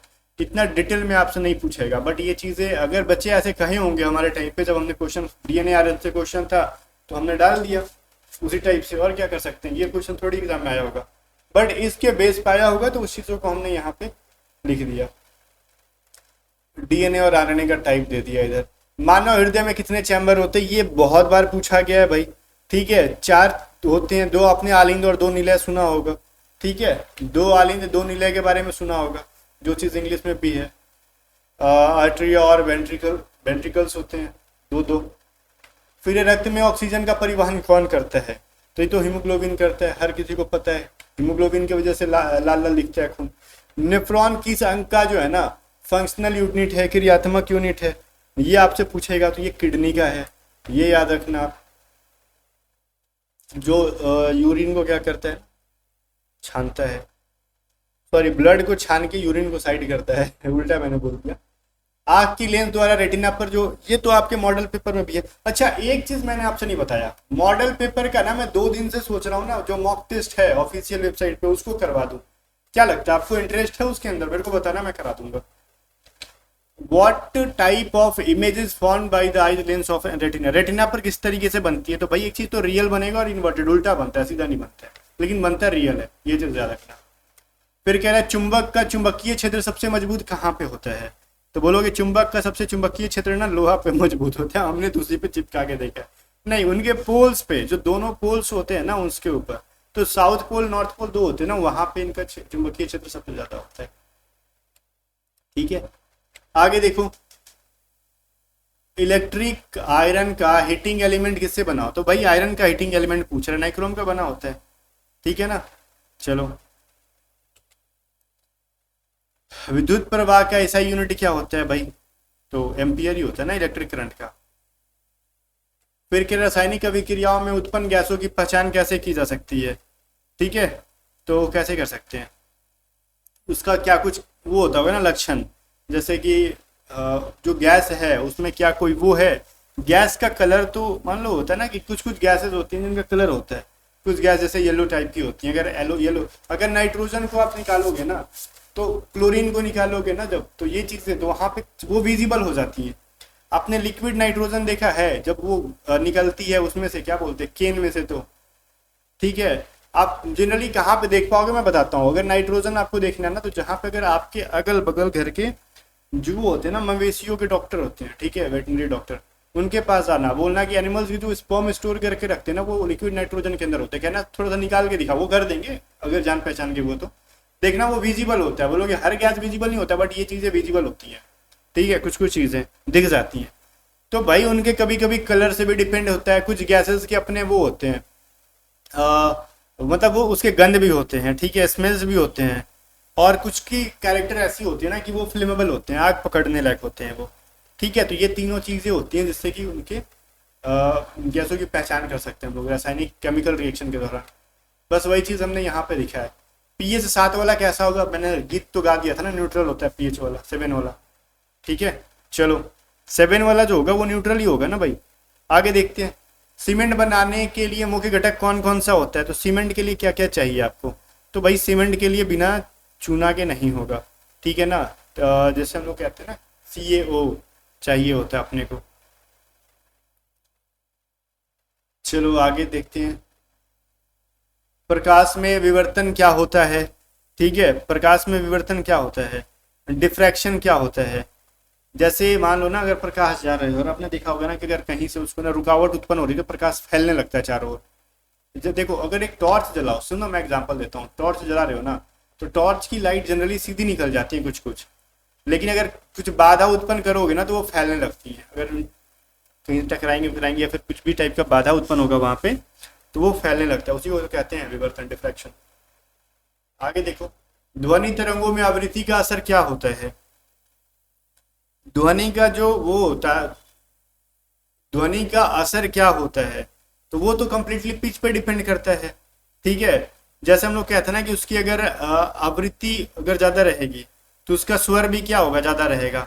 आवृत्ति अगर उसकी कम रहेगी तो स्वर भी क्या रहेगा, कम रहेगा। पिच अगर हाइयर है, फ्रीक्वेंसी अगर हाइयर है तो पिच भी उसका हाइयर होगा, फ्रीक्वेंसी लोअर है तो पिच भी उसका लोअर रहेगा कंप्लीटली। फिर क्या धातु और अधातु के बीच में क्या अंतर है, मेटल नॉन मेटल के बीच में अंतर, ये सवाल पूछने लायक तो पहली बात है नहीं, ऑलमोस्ट बच्चों को पता होता है ये। एक तो कुछ एक्सेप्शंस को छोड़ के मेटल जो होते हैं इलेक्ट्रिक के क्या होते हैं, कंडक्टर होते हैं, और नॉन मेटल नहीं होते हैं, कंडक्टर नहीं होते, बैड कंडक्टर होते हैं, ठीक है। तो सबसे इजी चीज तो वही था। ग्रेफाइट को अगर हम छोड़ दे तो ग्रेफाइट नॉन मेटल हो गया, भी इलेक्ट्रिक का, इलेक्ट्रिसिटी का क्या होता है, कंडक्टर होता है। इसके अलावा मेटल्स थोड़े से चमकीले होते हैं, ये नॉन मेटल नहीं होते हैं, ये चीज भी कह सकते हो आप। मतलब क्या और भी हो जाए, भंगुर हो जाते हैं, ये सभी चीजें भी आप क्या, अरे बोल क्यों रहा है ना, ये सभी चीजों को मैं तो लिख रखा है ना, मैं सोच सोच के क्यों बोल रहा हूँ, ये सभी चीजें लिखी हैं यहीं पे, देख लो आराम से इसको। आगे देखो 61 है, न्यूटन के गति नियम कितने हैं। न्यूटन बेचारे 3 ही दिए थे, चौथा दे नहीं पाए, उनको समझ नहीं आया होगा। बोलोगे 3 से फुर्सत नहीं मिल रहा, चौथा फिर क्यों लेके आ रहे हो आप। किसी वस्तु की त्वरण का एसआई यूनिट क्या होता है भाई, मीटर पर सेकंड स्क्वायर होता है। और क्या, जैसे मैंने क्या बोला था, कैपिटल जी की वैल्यू 9.8 मीटर पर सेकंड स्क्वायर, तो जहां भी एक्सेलरेशन आएगा मीटर पर सेकंड स्क्वायर ही आएगा। वायु में ध्वनि की गति लगभग कितनी होती है भाई, तो ये 343 मीटर पर सेकंड होता है, याद रखोगे, जो ये नॉर्मल टेम्परेचर और प्रेशर पे होगा। ऊर्जा का पहला स्रोत क्या है, ऊर्जा का पहला स्रोत क्या है, तो सबसे पहले ऊर्जा कहाँ से मिलती है, तो सन से ही मिलती है ना दिन में, और क्या ही कहाँ से मिलेगा, ठीक है। चलो, काम करने की क्षमता को क्या कहते हैं हम लोग, तो कार्य करने की क्षमता को डेफिनेशन ही उसका एनर्जी कहते हैं। जो मैंने कहा था ना एनर्जी, और उसमें एक चीज और मैं किसी चीज में आपको वो कहा था, डिफरेंशिएशन दिया था, मतलब उन दोनों के बीच में अंतर कराया था। तो फिर कह रहा है एक वस्तु जो है ना 5 मीटर पर सेकंड स्क्वायर के त्वरण से 10 सेकंड में कितनी दूरी पर जाएगी। बोलोगे हैं कैसे निकालोगे इसको, तो स्पीड पूछ रहा है कितनी दूरी तक जाएगी, तो आपसे डिस्टेंस पूछ रहे हैं। तो स्पीड का एक फॉर्मूला होता है ना, स्पीड का नहीं, उसको क्या कहते हैं हम लोग, क्या कहते हैं उसको, डिस्प्लेसमेंट को ही तो डिनोट कर रहे होते हैं। अरे उस फॉर्मूला को क्या कहते हैं, डिस्प्लेसमेंट कहते हैं, ठीक है, जैसे मैं बोल रहा था, तो डिस्प्लेसमेंट कहते हैं उसको, डिनोट करते हैं कि हम लोग एस से। अब बोलोगे क्या होता है एस बराबर, तो बोलोगे यही तो याद नहीं आ रहा है क्या होता है, तो उसको हम लोग एक फॉर्मूला 10th क्लास में पढ़ना था, S is equal to displacement से, डिस्प्लेसमेंट को मतलब विस्थापन को डिनोट करते हैं यूटी, ठीक है, प्लस क्या होता है हाफ AT स्क्वायर, अब यू क्या है भाई, इनिशियल वेलोसिटी कहते हैं। और यू और भी आपने पढ़ा है ना फार्मूला को, अब इतना ज़्यादा एक्सप्लेन नहीं करना चाहिए मेरे को, लेकिन मैं कर रहा हूँ। इनिशियल वेलोसिटी फाइनल वेलोसिटी वही चीज़ है, तो U T plus half A T square, तो यहीं से निकाल लो कितनी डिस्टेंस डिस्प्लेसमेंट तय करेगा। तो यू मेरा क्या है, 5 मीटर से स्टार्ट कर रहा है ये चीज़ तो समझ में आ रहा है आपको। तो बोलोगे हैं 5 से कर रहा है, नहीं कर रहा है। ये ध्यान से सवाल को पढ़ोगे तो समझ में आएगा कि इनिशियल वेलोसिटी तो भाई उसकी 0 थी, ये तो उसकी फाइनल वेलोसिटी है। बोलोगे कहना क्या चाह रहे हो, ये वेलोसिटी है ही नहीं, एक्सेलरेशन है। आपको मैं समझाने की कोशिश कर रहा हूँ, ध्यान से सुनो क्या है। बहुत सारे बच्चे ना यहाँ पे देख के ना वो कंफ्यूज रहेंगे, ये u है v है, क्या है ये। तो भाई ये मीटर पर सेकंड स्क्वायर है, तो ये क्या है, एक्सेलरेशन है। अब इसको u के जगह पे मत रख देना एग्जाम में। u क्या है हमारा, इनिशियल वेलोसिटी 0 मान के चलो, क्योंकि जब स्टार्ट कर रखा था उसकी कोई वैल्यू नहीं है यहाँ पे। तो हमारा 0 को टाइम को भी दोगे तो जो भी टाइम होगा उसको 0 कर देगा ये, और ये हाफ हो जाएगा। एक्सेलरेशन मेरा क्या है भाई, 5 है, और टाइम क्या कह रहा है, 10 सेकेंड है। तो अब यहाँ पे ना एक चीज समझना, 10 सेकेंड है, ठीक है। स्क्वायर करोगे तो 100 बन जाएगा वो, तो मैं डायरेक्टली 100 ही लिखता हूँ उसको। तो ये इसको कटा के कर देगा 50, तो 50 इंटू 250, 50 इंटू 5 250, तो जो वो होगा डिस्प्लेसमेंट 250 मीटर का हो जाएगा। ये समझा दिया। बाय द वे यहाँ पे सॉल्यूशन लिखा है, बहुतों को नहीं समझ में आता कि क्या क्या लिख रखा है, इसलिए मैंने उसको एक बार समझा दिया। बाकी मैं कोशिश कर रहा हूँ स्पीड में चलूँ, लेकिन मेरी आदत है छेड़ने की चीज़ों को, तो मैं छेड़ता रहता हूँ, ठीक है। प्रकाश का अपवर्तन कोण किस पर डिपेंड करता है, तो मैंने तो बोला ही था ना कि सरफेस पर डिपेंड कर रहा होता है वो अपवर्तन कोण। अच्छा, रिफ्लेक्शन ना सरफेस पे डिपेंड कर रहा है, ये तो रिफ्लेक्शन ऑफ लाइट कह रहा है। रिफ्रैक्शन पूछ रहा है, अपवर्तन, रिफ्लेक्शन नहीं पूछ रहा। परावर्तन रहता है तो वो सरफेस पे डिपेंड करता है। रिफ्रैक्शन पूछता है ना, तो ये माध्यम पे, मीडियम पे डिपेंड कर रहा होता है, ठीक है। दो चीजें समझो, रिफ्लेक्शन अगर रहता है, रिफ्लेक्शन, तो ये सरफेस पे डिपेंड करता है, और ये रिफ्रैक्शन है, ये मीडियम पे डिपेंड करेगा। ओके, 1 किलोवाट ऊर्जा, ये थोड़ा हिंदी और इंग्लिश में ना थोड़ा सा ध्यान देना पढ़ने में, अदरवाइज गलती हो सकती है। 1 किलोवाट ऊर्जा कितने जूल के बराबर होता है, तो 3.6 इंटू 10⁻6 जूल के बराबर होता है। तो ये चीज़ भी आपको याद रखना है, इसमें कुछ छेड़ने वाली चीज़ नहीं है। हम आगे बढ़ते हैं, छेड़ेंगे तो छेड़ते रह जाएंगे।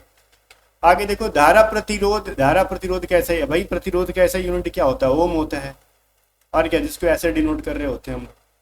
आगे कोणीय गति की इकाई क्या होती है भाई, कोणीय गति क्या होता है पहले तो ये बताओ, जिसको हम इंग्लिश में क्या कहते हैं, एंगुलर वेलोसिटी, यहाँ पे लिख भी रखा है। तो हम लोग इसको किस चीज़ में मेजर करते हैं बताओ, रेडियन पर सेकेंड, ठीक है। चलो, कोणीय गति क्या हो जाएगा, एंगुलर वेलोसिटी क्या हो जाएगा, रेडियन, रैट नहीं है ये, रेड है, RAD है, रेड, रेडियन पर सेकंड के अंदर होता है, ठीक है। चलो, एंगल बटा टाइम कह रहा, धातु और अधातु का प्रमुख भौतिक अंतर बताइए। तो चीज पहले हमने डिस्कस कर लिया है, अब रिपीट भी बहुत सारी चीजें हो जाती हैं कभी कभी। कह रहा, ध्वनि की तीव्रता किस पर निर्भर करती है भाई, तो ये भी क्या है ना कि हायर इंटेंसिटी रहेगा तो भाई साउंड भी क्या होगा, हायर ही होगा। ध्वनि की लाउडनेस पे डिपेंड करता ही, ये तो शायद नहीं, ये नहीं कराया, वो मैंने पिच वाला कराया था, ठीक है। तो लाउडनेस पे डिपेंड करता है, तीव्रता उसके लाउडनेस पे, ध्वनि की जो ऊंचाई कितनी जा रही है। मानवीय हृदय में कुल कितने पंपिंग टेस्ट होते हैं, तो ध्यान से देखना ये क्या कह रहा है। अब यहाँ पे पूछोगे, बहुत सारे लोग ऑप्शन में 4 होगा कर देंगे आंसर, डेट इज नॉट, गलत आंसर। अब मैंने क्या बोला, 2 क्या होता है, आलिंद, और 2 निलय होते हैं। तो पंपिंग वाला जो होता है वो क्या होता है, निलय होता है। तो जो निलय होता है ना, जिसको हम क्या कहते हैं, वेंट्रिकल्स कहते हैं, वही पंप कर रहे होते हैं। तो अगर पंपिंग कह रहा है तो 2 ही इसका आंसर करोगे आप, क्योंकि जो भी है ना ब्लड को पंप कर रहे होते हैं वही वेंट्रिकल्स, बॉडी में, लंग्स में वही पंप कर रहे होते हैं। तो 4 मत कर देना, चैम्बर्स देख के ना 4 मत कर देना ह्यूमन के अंदर फट से। और ऑप्शन में 4 रहेगा भी, बहुत सारे बच्चे कर भी देंगे, तो ये थोड़ा सा बचना।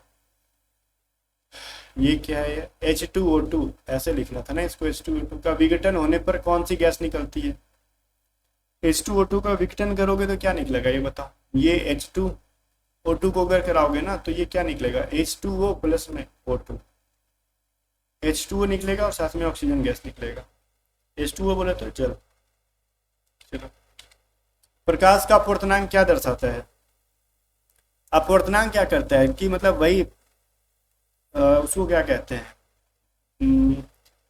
कि जो स्पीड की लाइट में है ना कि वो चेंज स्पीड की जो चेंज होती है ना, चेंज ऑफ लाइट जो कहते हैं हम लोग, कि गति किस तरीके से चेंज हो रही है उसकी, यही होती है चीज़। मैं आपको शुद्ध भाषा में, बाकी किताबी भाषा में तो समझा सकता हूँ बहुत ज़्यादा डेफिनेशन के साथ कि ठीक है, हाइयर रिफ्रैक्टिव इंडेक्स जो होता है ना, वो क्या होता है, लोअर स्पीड ऑफ लाइट के बराबर होता है। तो वो सभी किताबी भाषा हो गई। लेकिन मैं आपको देसी भाषा में अगर यही बोलूँ ना कि देखो, जो हम लोग कहते हैं ना कि प्रकाश का कोई गति, जो गति का परिवर्तन होता है ना, उस पर डिपेंड करता है। ठीक है, तो ये किताबी भाषा में मत समझना, किताबी भाषा भी रहती है एग्जाम में, और ऑप्शंस को देख के आप ABCD को देख के समझ जाओगे। ठीक है, जब पढ़ोगे तो। हाँ, change in speed of light, वही। ठीक है, ये चीज़ है ना कि देखो, उच्च अपवर्तनांक रहेगा तो उसकी प्रकाश की गति कम रहेगी, और निम्न अपवर्तनांक रहेगा तो प्रकाश की गति ज़्यादा रहेगी। ठीक है, हाँ, जो कहते हैं ना लोअर रिफ्रैक्टिव इंडेक्स रहेगा तो स्पीड जो होगी लाइट की वो हायर होती है। आगे देखो, ध्रुवीय और गैर ध्रुवीय अणुओं में क्या अंतर होता है, बताओ मेरे को। ठीक है भाई, polar and non polar molecules में क्या डिफरेंस होता है। ये कह सकते हो ना कि जो देखो भाई, ध्रुवीय जो होते हैं ना वो सॉल्युबल होते हैं वाटर के अंदर, पानी के अंदर घुलनशील होते हैं, और जो गैर ध्रुवीय होते हैं ना, नॉन पोलर, वो नहीं घुलते नहीं है वो पानी के अंदर। ठीक है ना, तो ये चीज़ आपको थोड़ा सा याद रखना है। आगे देखते हैं अगला क्वेश्चन। क्वेश्चन था आपके एग्जाम में कि ऑप्शंस में डिपेंड करता है ये तो, कि न्यूटन के थर्ड लॉ ऑफ मोशन का बना एक एग्जाम्पल दो। भाई ऑप्शन में तो कुछ भी रह सकता है, क्योंकि जैसे बंदूक से गोली चलाना, रॉकेट चलाना वगैरह वगैरह, तो आपके ऑप्शन में वैसा होगा उस टाइम पे। तो हमारे पास डेटा जो रखा हुआ था ना प्रीवियस ईयर का, उसमें ये चीज़ ऑप्शन आंसर में किया हुआ था, बच्चे ने जो बताया था, तो ऑप्शन में उस टाइम नहीं दिया था। तो बाकी न्यूटन के थर्ड लॉ ऑफ मोशन पे बहुत सारे एग्जाम्पल्स होते हैं, कुछ भी दिया जा सकता है, तो इसके लिए आप रेडी रहना। विद्युत परिपथ में प्रतिरोध का कुल सूत्र क्या होता है भाई। तो विद्युत परिपथ को जनरली क्या होता है, सीरीज में जो किया रहता है तो उसको कैसे करोगे, R1 plus R2 plus R3 dot dot dot. अगर ये पैरेलली पूछता तो 1/R1 प्लस 1/R2 ऐसे वाला कर लेते। तो ठीक है ना, चलो जो भी पूछेगा आप कर लोगे, इजी है सभी चीज़ें। तो कह रहा भाई क्या कि ध्वनि तरंगों की लंबाई का ऐसा यूनिट क्या हो जाता है। तो ध्वनि तरंगों को भी मीटर के अंदर ही मेजर करते हैं हम लोग। तरंगों को जो नापा जाता है लंबाई को, वो मीटर के अंदर ही मेजर किया जाता है। कोशिका की क्रियात्मक इकाई क्या है भाई। तो कोशिका की क्रियात्मक इकाई क्या है। अब बोलोगे ये सवाल पूछने वाली है, सेल ही है ना भाई। कोशिका का पूछ रहा है, सेल का ही पूछ रहा है, तो सेल थोड़ी कह दोगे। क्या कहते हैं उसको, हमने अंगिका नाम सुने हो आप, बोलोगे नहीं, मॉलिक्यूल्स। ठीक है, तो वही होता है, मॉलिक्यूल्स होते हैं, ऑर्गेनेल्स एंड मॉलिक्यूल्स, वही दे रखा है यहाँ पे। चलो, और आपके एग्जाम में कुछ भी दोनों में से एक भी देता है और कभी कभी दोनों भी देता है, तो आप ठीक है इसको याद रखो। और ये नाविक के अंदर नहीं पूछेगा, जब भी पूछेगा इसी के अंदर पूछेगा, असिस्टेंट कमांडेंट के अंदर पूछेगा वो। ठीक है। अच्छा, एक चीज़ मैं यहाँ पे ऐड करना चाहूँगा पिछले क्वेश्चन में, कभी कभी ना मैं बताता हूँ, एक बार मैंने एग्जाम में देखा था, किसी एग्जाम के प्रीवियस ईयर में देखा था, मेरे को याद है। देखो मेरी एक आदत है कि मैं बहुत सारे एग्जाम के प्रीवियस ईयर क्वेश्चन देखते रहता हूँ। वहाँ पे ना ये ऑप्शंस थे ही नहीं, वहाँ पे ना सेल का सेल लिखा हुआ था, और आपको आंसर भी सेल ही करना था, क्योंकि सेल अपने आप में एक फंक्शनल यूनिट है। तो सेल का हो गया तो फंक्शनल यूनिट सेल ही होता है, इट सेल्फ करके ऑप्शन दे देगा ये। तो फिर उस चीज़ के लिए आपको पीछे नहीं हटना होगा कि आंसर हम नहीं करेंगे, उसके लिए भी रेडी रहना होगा। ठीक है, अगर ये ऑप्शन ना देंगे, खुद लिख दे कि सेल इट सेल्फ, ये खुद उसी का अपनी खुद की क्रियात्मक इकाई है, तो उसके लिए भी कोई वो मत करना कि गलत है, बिल्कुल भी वो सही चीज़ है। ठीक है, तो यही चीज़ मैंने जानबूझ के ऐड किया, क्या पता है क्वेश्चन बनाने वाले कहाँ नज़र मार के बना रहे हो। आगे देखो, HCl का रासायनिक प्रकार क्या होता है? रासायनिक प्रकार क्या होता है, इसकी प्रॉपर्टी पूछ रहा है। तो भाई क्लोरिक हाइड्रोक्लोरिक एसिड है, तो ये तो एसिडिक ही होगा ना, अम्लीय हो जाएगा। ठीक है, आगे देखो, रासायनिक प्रकार या फिर इसकी विशेषता पूछ लेता ना, ये किस प्रकार का होता है, तो थोड़ा सा ऐसे समझ में आ जाता है इजीली। ये समझने में बिना ऑप्शन के थोड़ा सा दिक्कत करता है। NaOH का रासायनिक जो है ना प्रकार क्या होता है, वही चीज़ है कि ये NaOH क्या है भाई। तो ये हमने पहले भी पढ़ा था, एक प्रकार का बेस है, क्षार है ये। OH आयन देता है, जो एसिड होगा H प्लस आयन देगा, OH निगेटिव आयन देगा। तो ये सब चीज़ों के लिए रेडी रहो गया, सभी चीज़ें पढ़ाई हुई हैं। मानव शरीर की मुख्य पोषक तत्व कौन सी होती है भाई, बोलोगे हैं ये क्या चीज़ है। प्रोटीन हो जाएगी, विटामिन हो जाएगी, फैट्स हो जाएंगे, और इंस्टेंट चाहिए तो क्या कहते हैं उसको यार कार्बन डाइऑक्साइड बोलने वाला था मैं, कार्बोहाइड्रेट हो जाएगा। तो ये चीज़ें हो जाती हैं। ठीक है, सारी चीज़ें यहाँ पे हैं। फिर हो जाएगा रक्त में कौन सी कोशिका रोगाणुओं से लड़ता है, तो भाई फाइटिंग के लिए कौन सा ब्लड का कौन सा वो होता है, आरबीसी या फिर डब्ल्यूबीसी, तो बोलोगे डब्ल्यूबीसी, यही ना। चलो हो जाएगा, वाइट ब्लड सेल्स, वही डब्ल्यूबीसी शॉर्ट में बोलते हैं उसको। फिर मानव शरीर में एंजाइम का क्या काम होता है, ठीक है, function of enzyme in human body, क्या होता है भाई ह्यूमन बॉडी के अंदर एंजाइम का काम, बताओ। ये जो भी केमिकल रिएक्शंस होते हैं ना उनको फास्ट कर देता है, स्पीड बढ़ा देता है उसको, ठीक है। एंजाइम क्या करता है, केमिकल रिएक्शन की स्पीड बढ़ा देता है ये, ठीक है। डीएनए की जो है ना वो कैसी होती है, स्ट्रक्चर कैसे होती है, तो भाई सुना होगा आपने डीएनए का डबल हेलिक्स संरचना, वाटसन और क्रिक ने क्या किया था, वो खोजा था। तो डबल हेलिक्स संरचनाएं होती हैं, उसकी स्ट्रक्चर कैसे होती है, डबल हेलिक्स होती है। चलो फिर कह रहा है आरएनए और डीएनए में, ये तो रिपीटेड क्वेश्चन है, हमने पहले भी करा था। आगे बढ़ते हैं, हृदय की धड़कन को नियंत्रित करने वाला केंद्र कहाँ पे होता है, ये बता दो भाई। तो वो होता है साइनोट्रियल नोड के अंदर होता है, ठीक है। कहाँ होता है, साइनोट्रियल नोड के अंदर होता है ये, साइनोट्रियल नोड, इसको हम शॉर्ट में ऐसे कहते हैं, लेकिन इसको साइनोट्रियल नोड लिखना ज़्यादा बेटर था, बट ठीक है। चलो आगे देखते हैं, गुर्दे का मुख्य कार्य क्या है, तो किडनी का मुख्य कार्य क्या है, तो पहले वाले एग्जांपल्स के अंदर हमने पढ़ा था ना कि ब्लड को छान के क्या करता है, फिल्टर करके वहां से यूरिन को अलग करता है, ठीक है। फिर ग्लूकोज शरीर में किस अंग द्वारा नियंत्रित होते हैं, तो ग्लूकोज वही अग्न्याशय पैंक्रियाज के, इंग्लिश में पैंक्रियाज बोलते हैं, हिंदी में अग्न्याशय बोलते हैं, ठीक है। और पैंक्रियाज क्या करते हैं भाई, इंसुलिन को क्या करता है, रिलीज करता है, इंसुलिन नाम का एक ग्लूकोगन करके एक हार्मोन होता है, उसको भी बनाता है ये, ठीक है। चलो आगे बढ़ते हैं, प्रकाश का अपवर्तनांक किसे दर्शाता है, ये तो हमने पढ़ा था ना, प्रकाश का अपवर्तनांक क्या करता है, तो ये वो मैंने कहा था ना कि किताबी भाषा में नहीं समझाऊंगा, प्रकाश की गति में बदलाव करता है, प्रकाश की गति को बदलता है अपवर्तनांक, प्रकाश की गति को बदलाव को दिखाता है उसका अपवर्तनांक, ठीक है। ये कह सकते हैं हम। ध्रुवीय और गैर ध्रुवीय, बहुत सारे क्वेश्चन यहाँ पर रिपीटेड है, मैंने जो बोला था कि ध्रुवीय जो होते हैं वो सॉल्युबल होते हैं और ये जो होता है वो सॉल्युबल नहीं होता है, ठीक है ना। तो ये चीज़ें हमने पढ़ा था, ये चीज़ हमने पढ़ा था, मेनली यही पूछेगा आपसे कि वाटर के अंदर डिजोल्व हो जाते हैं और वो नहीं होते हैं, ठीक है। ध्रुवीय आवेश में असमान होते हैं और गैर ध्रुवीय समान होते हैं, तो ये तो कम चांस है पूछेगा, मेनली ये पूछने की चांसेस है कि वाटर में डिजोल्व कौन होता है और नॉन डिजोल्व कौन होता है, ये चीज़ है।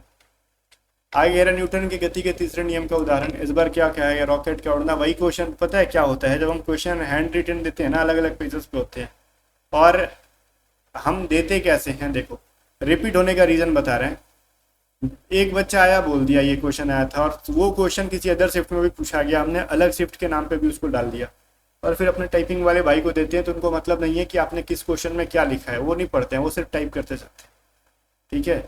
वो ध्यान नहीं देते ये क्या लिखा है, इसका मतलब क्या, बस वो टाइप कर देते, तो इसलिए लगता है कि रिपीटेड है। इसका मतलब साफ है कि ये सारे क्वेश्चंस रिपीट हुए हैं आपके एग्जाम में ज़्यादा बार, अलग अलग शिफ्ट्स में।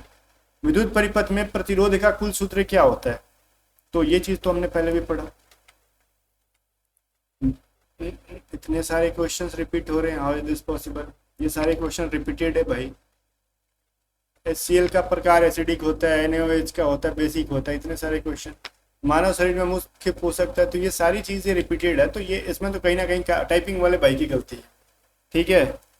चलो, या फिर हमने जो दिया होगा हमने गलती की होंगी, तो उसमें ये सभी चीज़ों को काउंट कर रहा हूँ, मेरी गलती होगी, मैंने दे दिया होगा एक ही चीज़ को दो दो बार करके, क्योंकि ये एक दिन का वन डे वर्क नहीं होता ना, आज बैठेंगे हमने स्टोर किया, अगले दिन भी वो स्टोर किया, और उसी में हमने कहीं रिपीटेड दी होगी, तो वो सभी चीज़ें रिपीट हो गई हैं, आई एम सॉरी।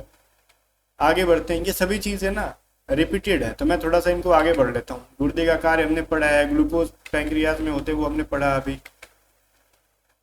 मानव शरीर में कितने प्रकार के रक्त कोशिकाएं होती है, ये हमने नहीं पढ़ा अभी तक, ठीक है। बहुत सारे क्वेश्चन इसमें रिपीटेड है, ठीक है ना, तो उसके लिए मैं आपको सॉरी कहना चाहूँगा। मानव शरीर में कितने प्रकार के रक्त कोशिकाएं होती है भाई, हमने रेड वाइट ब्लड पढ़ा, WBC RBC पढ़ा, WBC पढ़ा। उसके अलावा आपने देखो कि डेंगू वगैरह किसी को होती है, तो आपने देखो ना प्लेटलेट जो होते हैं किसी के डाउन होते हैं, अप करना होता है, तो प्लेटलेट भी एक प्रकार का क्या है, ब्लड ही है, ब्लड सेल्स ही है ये भी, ठीक है। तो ये 3 टाइप्स होते हैं। आगे कह रहा है वायु प्रदूषक का मुख्य कारण क्या है, बताओ।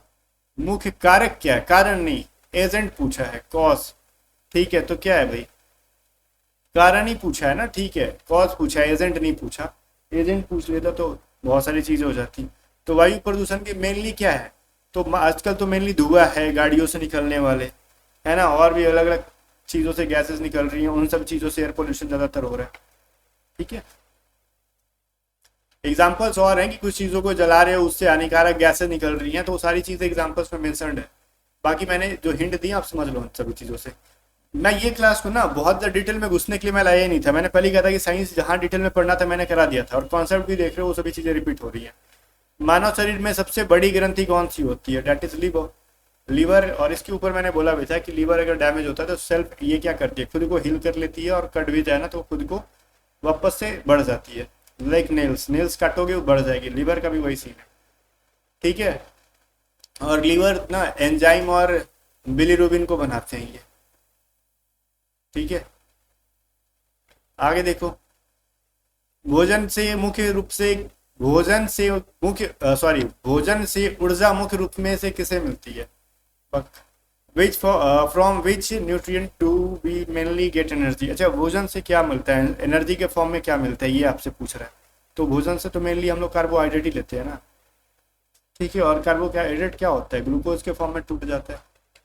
फिर कोशिकाओं में ऊर्जा का उत्पादन कहाँ होता है, तो भाई माइटोकॉन्ड्रिया के अंदर होता है एटीपी के फॉर्म में, ये चीज हमने पहले भी पढ़ा था।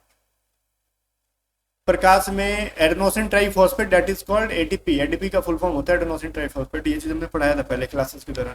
प्रकाश में परावर्तन और अपवर्तन के बीच अंतर बताइए भाई, है ये चीज पूछ रहे हैं आपसे, परावर्तन और अपवर्तन के बीच में। तो देखो भाई परावर्तन का क्या सीन है, ध्यान से देखो, जो रिफ्लेक्शन का लाइट इधर से आया डायरेक्शन चेंज करके बढ़ा गया, ठीक है, एक ही सरफेस से।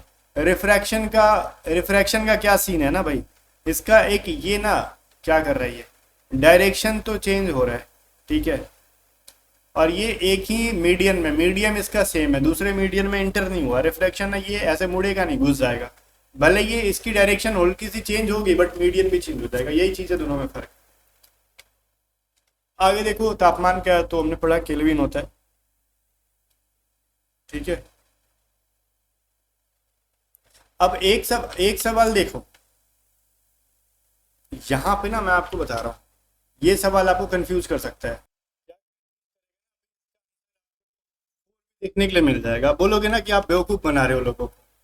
ठीक है, मैं आपको समझाता हूँ कि मैं किस तरीके से बता रहा हूँ। ये कंप्लीटली डिपेंड करता है इसका आंसर ऑप्शन के ऊपर। अभी मैंने कहा था ना, एक सवाल आया था आपका कि मानव हृदय में कितने पंप होते हैं, पंप कक्ष होते हैं, तो मैंने कहा था 2 होते हैं।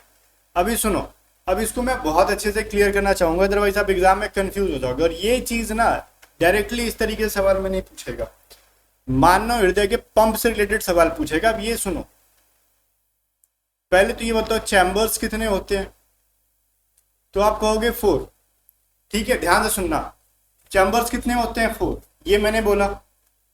तो क्या क्या चीजें होती हैं, एक तो एट्रिया होती है और एक वेंट्रिकल्स होते हैं, जिसके अंदर 2 एट्रिया और 2 वेंट्रिकल्स। ठीक है, तो ये चीज समझ में आया, ये चीज समझ में आया आपको, बोलोगे हैं ये तो ठीक है। तो फिर आप जो कह रहे हो कि उस टाइम आपने कहा कि 2 पंप से बना है, और अभी कह रहे हो कि पंपिंग का कितने पंपिंग कक्षों से बना है, तो 4 बता रहे हो, तो क्या लॉजिक क्या है इसका। अब ये सवाल पूछने का तरीका पे डिपेंड करता है। देखो, अगर ऐसे ही पूछा जाएगा ना पंपिंग चैंबर्स कितने हैं, तो बोलोगे एक राइट का एक लेफ्ट होता है, 2 होता है, बात समझ में आ रहा है। और जब इसको ब्रेक कर दोगे ना आर्टरी और वेंट्रिकल्स में, तो 2 आ जाएंगे, तो 4 हो जाएंगे, बात समझ में आ रहा है। तो कई बार ये डिपेंड करता है ऑप्शन के ऊपर, है ना, तो इस चीज के लिए रेडी रहना, इसको ऑप्शन से ही कर पाओगे। अगर राइट लेफ्ट में पूछा जाएगा तो 2। अब ये डायरेक्टली किस तरीके से एग्जाम में पूछा गया था हमें पता नहीं, हमने दोनों जगह ऑप्शन अलग अलग इसलिए लिखा है क्योंकि वहां पे इन्होंने बताया बच्चों ने कि राइट वाला और लेफ्ट वाला पूछा था, कि आपको खोल के ऑप्शन में दे दिया गया है, दाया आलिंद, राइट आर्टेरिया, लेफ्ट आर्टेरिया, ठीक है, दाया निलय जो कहते हैं, राइट वेंट्रिकल्स, लेफ्ट वेंट्रिकल्स, तो ये किस तरीके से दे रखा है। तो क्वेश्चन को कॉम्प्लेक्स किस तरीके से बनाना है मैंने ओपन करके बता दिया। तो अगर आपसे डायरेक्टली नहीं पूछेगा ना, कि पूछेगा चैम्बर्स कितने हैं, तो 4, और डायरेक्टली अगर ये पूछे ना कि पंपिंग कक्ष कितने हो, पंपिंग कितने होते हैं, फिर पंपिंग चैम्बर्स कितने होते हैं, तो 2 ही होते हैं, राइट एंड लेफ्ट। अब ये दोनों में अगर पूछेगा तो क्या क्या भाई, तो एक तो होता है राइट आर्टेरिया, लेफ्ट, ये हो गया लेफ्ट आर्टेरिया, और एक हो जाएगा राइट वेंट्रिकल्स और लेफ्ट वेंट्रिकल्स। अगर इनको हम ब्रेक डाउन करें तो ये 4 मिल रहे हैं, बट मेनली कितने हैं हमारे पास 2 हैं। तो सवाल किस तरीके से एग्जाम में पूछा था ये ऑप्शन पे डिपेंड कर रहा है। तो ये चीज मैंने ओपन करके बता दी आपको, ठीक है। और आपको आंसर भी करना है उसी तरीके से। अगर आधा अधूरा मैं बताता तो आप कंफ्यूज जाते हो, कभी आप 2 बोलते हो कभी 4 बोलते हो। तो ये कंप्लीटली क्वेश्चन पूछा किस तरीके से था उस पर डिपेंड करता है, ऑप्शन दिया किस तरीके से, राइट लेफ्ट में दिया है तो सिर्फ 2 हो जाएंगे। अब ओपन कर दिया इस चीज को कि राइट अटेरिया लेफ्ट अटेरिया जो भी इस तरीके से जो है ना, आप इसको बायोलॉजिकल टर्म में आर्टेरिया को हो सकता है, मैं उच्चारण गलत कर रहा हूँ, ठीक है। मैं डॉक्टर तो हूँ नहीं, उनकी थोड़ी सी वर्ड्स बोलने की तरीका अलग होती है, ठीक है। हम लोग ना प्लेटलेट्स बोल देते हैं, वो लोग थोड़ा सा चुनहा के बोलते हैं, ठीक है ना। तो ये सभी चीजें डिपेंड करता है कि बोल कौन रहा है। तो बाकी चीजें समझ गए। पंपिंग चैंपर्स के ऊपर मैंने डिटेल में बता दिया, अब इसमें कोई कंफ्यूजन नहीं होना चाहिए आपको। ऑक्सीजन का परिवहन रक्त में कौन करता है? आरबीसी करता है। जो आरबीसी के अंदर क्या होता है, हीमोग्लोबिन होता है, वो करता है, ठीक है। रक्त में शर्करा का नियंत्रण कौन करता है? इंसुलिन ही करता है, और कौन करेगा, ठीक है। तो इसमें कोई दिक्कत नहीं है। अच्छा वही इंसुलिन तो पैंक्रियाज से इंसुलिन निकलता है ना। तो अब ये तो मैंने बोला ना कि बहुत सारी चीजें ऑप्शन पे डिपेंड करता है। पैंक्रियाज ना करके इंसुलिन दे देगा ऑप्शन में, तो पैंक्रियाज थोड़ी खोजेंगे, इंसुलिन करेंगे, और इंसुलिन निकल ही रहा है पैंक्रियाज से। जैसे मैंने बोला क्या, रक्त का परिवहन, ऑक्सीजन में का परिवहन, रक्त में ब्लड के अंदर कैरी कौन करता है ऑक्सीजन को? मैंने बोल दिया आरबीसी, और आरबीसी ऑप्शन देगा ही नहीं, वो हीमोग्लोबिन दे देगा। तो हम बोलेंगे कि आरबीसी नहीं दिया है। अरे भाई आरबीसी में ही ना हीमोग्लोबिन होता है, रेड ब्लड दिखता है हीमोग्लोबिन की वजह से। तो थोड़ा सा क्वेश्चन को समझना जिस तरीके से मैं बता रहा हूँ। ये आंसर लिखा हुआ है, लेकिन अपने को एमसीक्यूज फॉर्म में ऑप्शंस के अकॉर्डिंग चलना होगा। तो ऑप्शन भी दोनों तरीके से क्रिएट किए जा सकते हैं। तो इस बात को लेके वो सीरियस नहीं हो जाना कि आपने ये बोल दिया वो बोल दिया। नॉलेज दोनों का रखना है आपको। मानव शरीर में सबसे बड़ा लंबा हड्डी क्या होता है? वो तो जांघ का हड्डी होता है, ये आपको पता होगा, जिसको हम फीमर के नाम से जानते हैं। कोशिका का सबसे छोटा होता है स्टेपिस, जो कि कान की हड्डी होती है। कोशिकाओं का मुख्य निर्माण तत्व कौन सा होता है? कोशिका मेनली जो होती है वो प्रोटीन की बनी होती है, ठीक है। चलो, रासायनिक अभिक्रियाओं में उत्पन्न गर्मी को क्या कहते हैं? ये बताओ, रासायनिक अभिक्रियाओं में उत्पन्न गर्मी को क्या कहते हैं? ये थोड़ा सा नहीं लगा? अच्छा, अरे ये देखो, 2 टाइप की जो होती है, मैंने आपको एक बार पढ़ाया था, याद आ रहा है, एंडोथर्मिक और एक्सोथर्मिक। गर्मी को नहीं कहना चाहिए था यहाँ पे, हीट जो होता है ना उसको अगर हम बोलते तो काफी चीजें, ताप कहता तो चीजें क्लियर हो जाती हैं। हीट कहना चाहिए था यहाँ पे। हीट को क्या कहते हैं? 2 टाइप से मैंने पढ़ाया था आपको, एक तो एंडोथर्मिक और एक मैंने पढ़ाया था आपको एक्सोथर्मिक। 2 चीजें पढ़ाई थी, ठीक है। अगर हीट को क्या कर रहा है, वो प्रोड्यूस कर रहा है, और एक को क्या करता है, हीट को एब्जॉर्ब कर रहा है, ठीक है। तो जब एब्जॉर्ब करेगा तो उसको हम एंडोथर्मिक कहते हैं। एब्जॉर्ब करेगा, अवशोषित कर लेगा, उसको हम लोग एंडोथर्मिक को उष्माशोषी अभिक्रिया कहते हैं। और एक्सोथर्मिक को हिंदी में क्या कहते हैं? उष्माक्षेपी अभिक्रिया। हिंदी काफी कॉम्प्लिकेटेड हो जाता है कभी कभी। और इसको हम लोग क्या करेंगे, हम लोग ये एब्जॉर्ब नहीं करेगा, हीट को रिलीज करेगा। तो 2 टाइप से होते हैं, ये चीज याद रखना।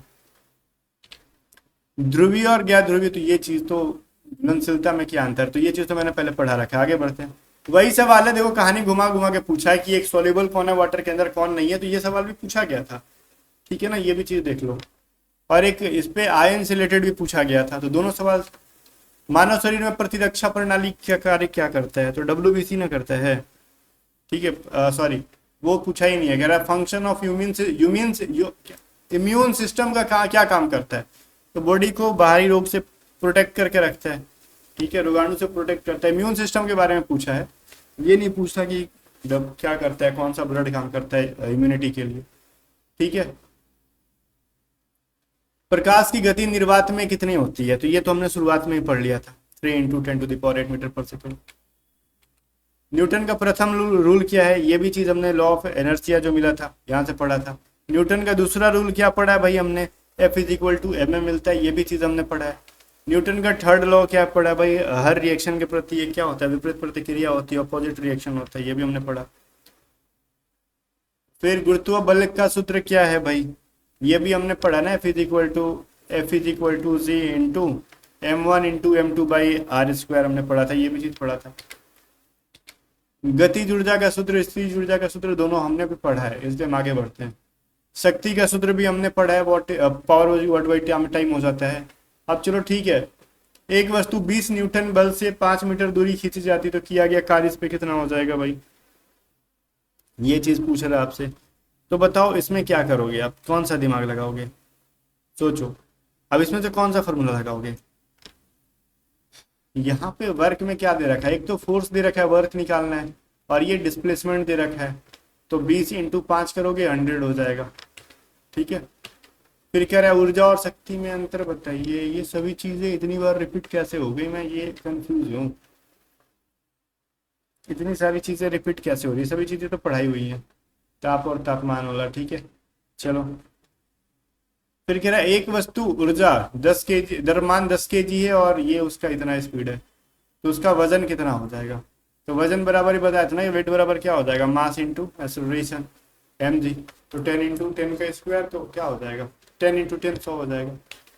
चलो, फिर कह रहा धारा की इकाई एम्पियर, संधारित्र का ऐसा यूनिट क्या है भाई? तो हमने ये भी पढ़ा था ना, क्या पढ़ा था संधारित्र का, जिस कैपेसिटेंस का फैराड पढ़ा था। ठीक है, चुंबकीय फ्लक्स का भी पढ़ा हमने, वेबर पढ़ा। रिपीट हो रही है चीजें, कोई दिक्कत नहीं है, उनको एक बार रिवीजन कर लो। कैसे रिपीट हो रही है? ये रिपीट होने का रीजन हमारा है, हमने फाइल में ना डुप्लीकेट कर दिया होगा। जस्ट लाइक हम टाइपिंग वाले को देते हैं ना, तो हमारे पास जो फाइल होती है उनको एक चीज को हम 2-2 बार स्टोर करते हैं, और हम कहते हैं कि इन सभी चीजों को PY से टाइप कर दो। भाई ने पकड़ के नंबर वाइज टाइप कर दिया, उन्होंने देखा नहीं डुप्लीकेट है क्या, और कह दिया 250 क्वेश्चन है आपके पास। एक्चुअली ये 250 से कम है। ठीक है, चलो। एक चालक जब चुंबकीय क्षेत्र में गति करता है तो क्या उत्पन्न करता है बताओ? तो वहीं पे ना इलेक्ट्रोमैग्नेटिक फोर्स उत्पन्न करेगा, विद्युत प्रेरण बल उत्पन्न करेगा। विद्युत ऊर्जा का ऐसा यूनिट क्या होता है? मैं थोड़ा स्पीड में करता हूँ, रिपीट हो रहा है जो चीज़ें, उनमें अब हम लोग विद्युत ऊर्जा का है ना, तो जूल हो जाएगा, उनमें हम बहुत टाइम वेस्ट नहीं करेंगे। NH3 का अणु का आकार भी हमने पूछा था, त्रिकोणीय होता है। PH3 वाला विलयन हमने भी पढ़ा था। इतनी सारी चीजें रिपीट हो रही है ना। क्षारीय धातु आवर्त सारणी में किस समूह में है? क्षारीय धातु आवर्त सारणी के किस समूह में आती है? तो भाई ये तो ग्रुप फर्स्ट के अंदर ही आती है। ठीक है, अब मैं ना ये चीज को थोड़ा सा स्किप कर रहा हूँ, जो चीजें हमने पढ़ा दी हैं मैं आपको PDF में दूंगा, वो रिपीट ही रहेंगी। अदरवाइज एक ही चीज को पढ़ा के वीडियो बड़ी बन जाएगी, निफरान गुर्दा हो जाएगा। ठीक है, मैं देख लेता हूँ कहाँ तक रिपीट है, उसके बाद आगे बढ़ जाएंगे। 154 से रिपीट नहीं है, सारे फ्रेश क्वेश्चन हैं। देखो, ध्वनि तरंगों में वायु की गति पर गति का क्या असर होता है? तो वायु की गति का क्या असर होता है भाई? तो जो ध्वनि का होता है ना आवृत्ति, उस पर कोई भी असर नहीं पड़ेगा। जो फ्रीक्वेंसी होती है उस पर कोई भी असर नहीं पड़ेगा, लेकिन उसकी जो स्पीड और डायरेक्शन होती है वो अफेक्टेड होते हैं। याद रहेगा। चलो, मानव शरीर में पोषक तत्वों का मुख्य कार्य क्या है भाई बताओ? ये तो इसमें सवाल पूछने वाले लिखने थे, ये तो डायरेक्टली उसको एनर्जी देगा, शरीर का स्ट्रक्चर बनाएगा। मानव हृदय का काम क्या है भाई? तो ब्लड को पंप करने का काम है हृदय का। रक्त का मुख्य भाग कौन सा होता है? ठीक है, तो मुख्य भाग पूछा है ना, तो मेनली तो प्लाज्मा ही होता है। ठीक है, जो कि 55% होता है ब्लड के अंदर। मानव शरीर में प्रतिरक्षा प्रणाली का मुख्य अंग क्या है? तो भाई प्रतिरक्षा प्रणाली का मुख्य अंग कौन सा है? एक तो आपका वो हो जाएगा थाइमस हो जाता है, और एक तो बोन मैरो होता है। ये आपने उस मूवी में देखा भी होगा क्रिस 3 के अंदर, वो बोन मैरो की वजह से ही वो चल नहीं उठ नहीं पाता है। ठीक है, ये चीज याद रखना। और यहीं से क्या होता है ना, थाइमस और बोन मैरो से क्या होता है, WC को प्रोड्यूस किया जाता है। फिर कह रहा है DNA और RNA का काम क्या है भाई? ये चीज बता दो। तो DNA क्या करता है? डीऑक्सी राइबोज न्यूक्लिक एसिड जो करता है, ये जेनेटिक इन्फॉर्मेशन को स्टोर करता है। और RNA क्या करता है? प्रोटीन सिंथेसिस या फिर संश्लेषण को क्या करता है, ये काम करता है। DNA क्या करता है? कहते हैं ना DNA टेस्ट कर लो बच्चे का, पता चल जाएगा किसका, उसका पिता किसका है, सॉरी बच्चा किसका है। तो वो जेनेटिक का क्या कर रहा है, वो इन्फॉर्मेशन स्टोर करके लेके चल रहा है। और RNA क्या करता है? प्रोटीन संश्लेषण में काम करता है, सिंथेसिस का काम करता है। ठीक है, चलो। कोशिकाओं में ऊर्जा का उत्पादन कहाँ पे होता है? तो भाई माइटोकॉन्ड्रिया का होता है, और ये ATP के फॉर्म में प्रोड्यूस करता है, जिसको हम क्या कहते हैं, एडेनोसिन ट्राइफॉस्फेट। मानव शरीर में हड्डियों का मुख्य कार्य क्या है भाई? तो ये बॉडी को क्या करता है, एक स्ट्रक्चर देता है, प्रोवाइड करता है उसको, मतलब बॉडी को ना, या फिर ऑर्गन्स को क्या करता है, स्टैंड करके रखता है, खड़ा करके रखता है वो। ठीक है, मान लो हड्डी हटा दी तो पूरी शरीर क्या, इमेजिन करो बॉडी से अगर हड्डी हट जाए तो शरीर कैसी हो जाएगी, पूरा शरीर जैसे फोल्ड करके गिर जाएगा जमीन पे। मानव शरीर में रक्त का रंग क्यों लाल होता है? हीमोग्लोबिन की वजह से। ठीक है, और हीमोग्लोबिन के अंदर जो होता है ना, आयरन होता है, ये चीज याद रखना। आगे होता है पानी का अपवर्तनांक लगभग कितना होता है, तो 1.33 होता है, और ये डेटा कहीं कहीं 1.35 1.3638 देता है, तो ये नियरेस्ट वैल्यू जो रहेगा ऑप्शन में वही आंसर करना। मतलब ये नहीं दे देगा ना ऑप्शन में, ये ऑप्शन नहीं दे देगा 1.33 बी 38 ऐसा नहीं देगा। ऑप्शन ए में अगर 1.3 दिया ना तो बी में 2 पॉइंट समथिंग देगा, सी में 3 पॉइंट समथिंग देगा, ऐसे करके देगा, दूर दूर काफी क्लोज वैल्यू नहीं देगा, क्योंकि उनको भी पता है कि बच्चा कंफ्यूज जाएगा। धातु मेटल और नॉन मेटल में ना कौन सा एक अच्छा कंडक्टर है, तो ऑब्वियस चीज है मेटल है, इसमें तो कोई डाउट ही नहीं है भाई आपको। ठीक है, ध्रुवीय अणु का उदाहरण बोलो, तो ठीक है ना, जो पोलर मॉलिक्यूल्स है वो कौन से हैं, तो H2O, सीधे वाटर हो जाएगा। फिर कह रहा है गैर जो ध्रुवीय अणु है, नॉन पोलर मॉलिक्यूल्स है, वो कौन है, वो ऑक्सीजन गैस है। आगे देखो, धारा के परिपथ में धाराओं का मुख्य नियम क्या है, धाराओं का मुख्य नियम क्या है भाई, तो धारा के परिपथ में धारा क्या करती है, इलेक्ट्रॉन्स को क्या करती है, डिस्ट्रीब्यूट करती है। ठीक है, तो एक चीज याद रखना, मैं गलत बोल रहा हूँ, इलेक्ट्रॉन्स को डिस्ट्रीब्यूट ये नहीं करती, इलेक्ट्रॉन तो ऑलरेडी इक्वली डिस्ट्रीब्यूटेड रहते हैं किसी परिपथ के अंदर, तभी धारा बह रही है। ठीक है, इलेक्ट्रॉन्स जो होते हैं ऑलरेडी धारा के अंदर इक्वली डिस्ट्रीब्यूटेड रहते हैं, ये चीज तो आपको समझना होगा। लेकिन ये ऑप्शन क्या दे रखा था एक्चुअली, ये ऑप्शन पे इसको आंसर ऑप्शन पे ही कर सकते हैं, ऐसे आंसर नहीं कर सकते। ये पूछना क्या चाहता है, धारा का मुख्य नियम तो कुछ होता नहीं है वैसे। ठीक है, main law of current in electric circuit, ऐसा तो कोई लॉ नहीं होता है। बाकी हम देखते हैं इसमें क्या पूछा गया था उस टाइम पे। अरे ये ओम्स लॉ के बारे में बात कर रहे हैं, तो ये सवाल हो सकता है कुछ और हो। ओम्स लॉ तो ये अपना एक अपने आप में है ना, ये रेसिस्टेंस के लिए होता है, प्रतिरोध का नियम होता है ना कि धारा का नियम। ये थोड़ा सा ये कह सकते हो ना, प्रतिरोध के लिए, परिपथ में धाराओं का नहीं, प्रतिरोध का मुख्य नियम क्या होता है, तो रेसिस्टेंस बराबर होता है, क्या हो जाएगा, V/I, और वहीं से निकलता है आपका ये ओम के नियम से ही ये चीज निकल के आ रहा है, V बराबर IR कह लो, यहीं से R बराबर रेसिस्टेंस बराबर V/I हो जाएगा। तो ओम का तो अपना खुद का एक लॉ है। आगे देखो, वोल्टेज और करंट में अंतर बताओ भाई। ठीक है, तो वोल्टेज और करंट में क्या अंतर है, जो वोल्टेज होता है वो प्रेशर होता है और करंट फ्लो करता है, सिंपल सा फंडा है। चलो, धारा क्या करता है, वोल्टेज क्या करता है, वो करंट को क्या करता है, वो प्रेशराइज करके क्या करता है ना, उसको फ्लो करता है।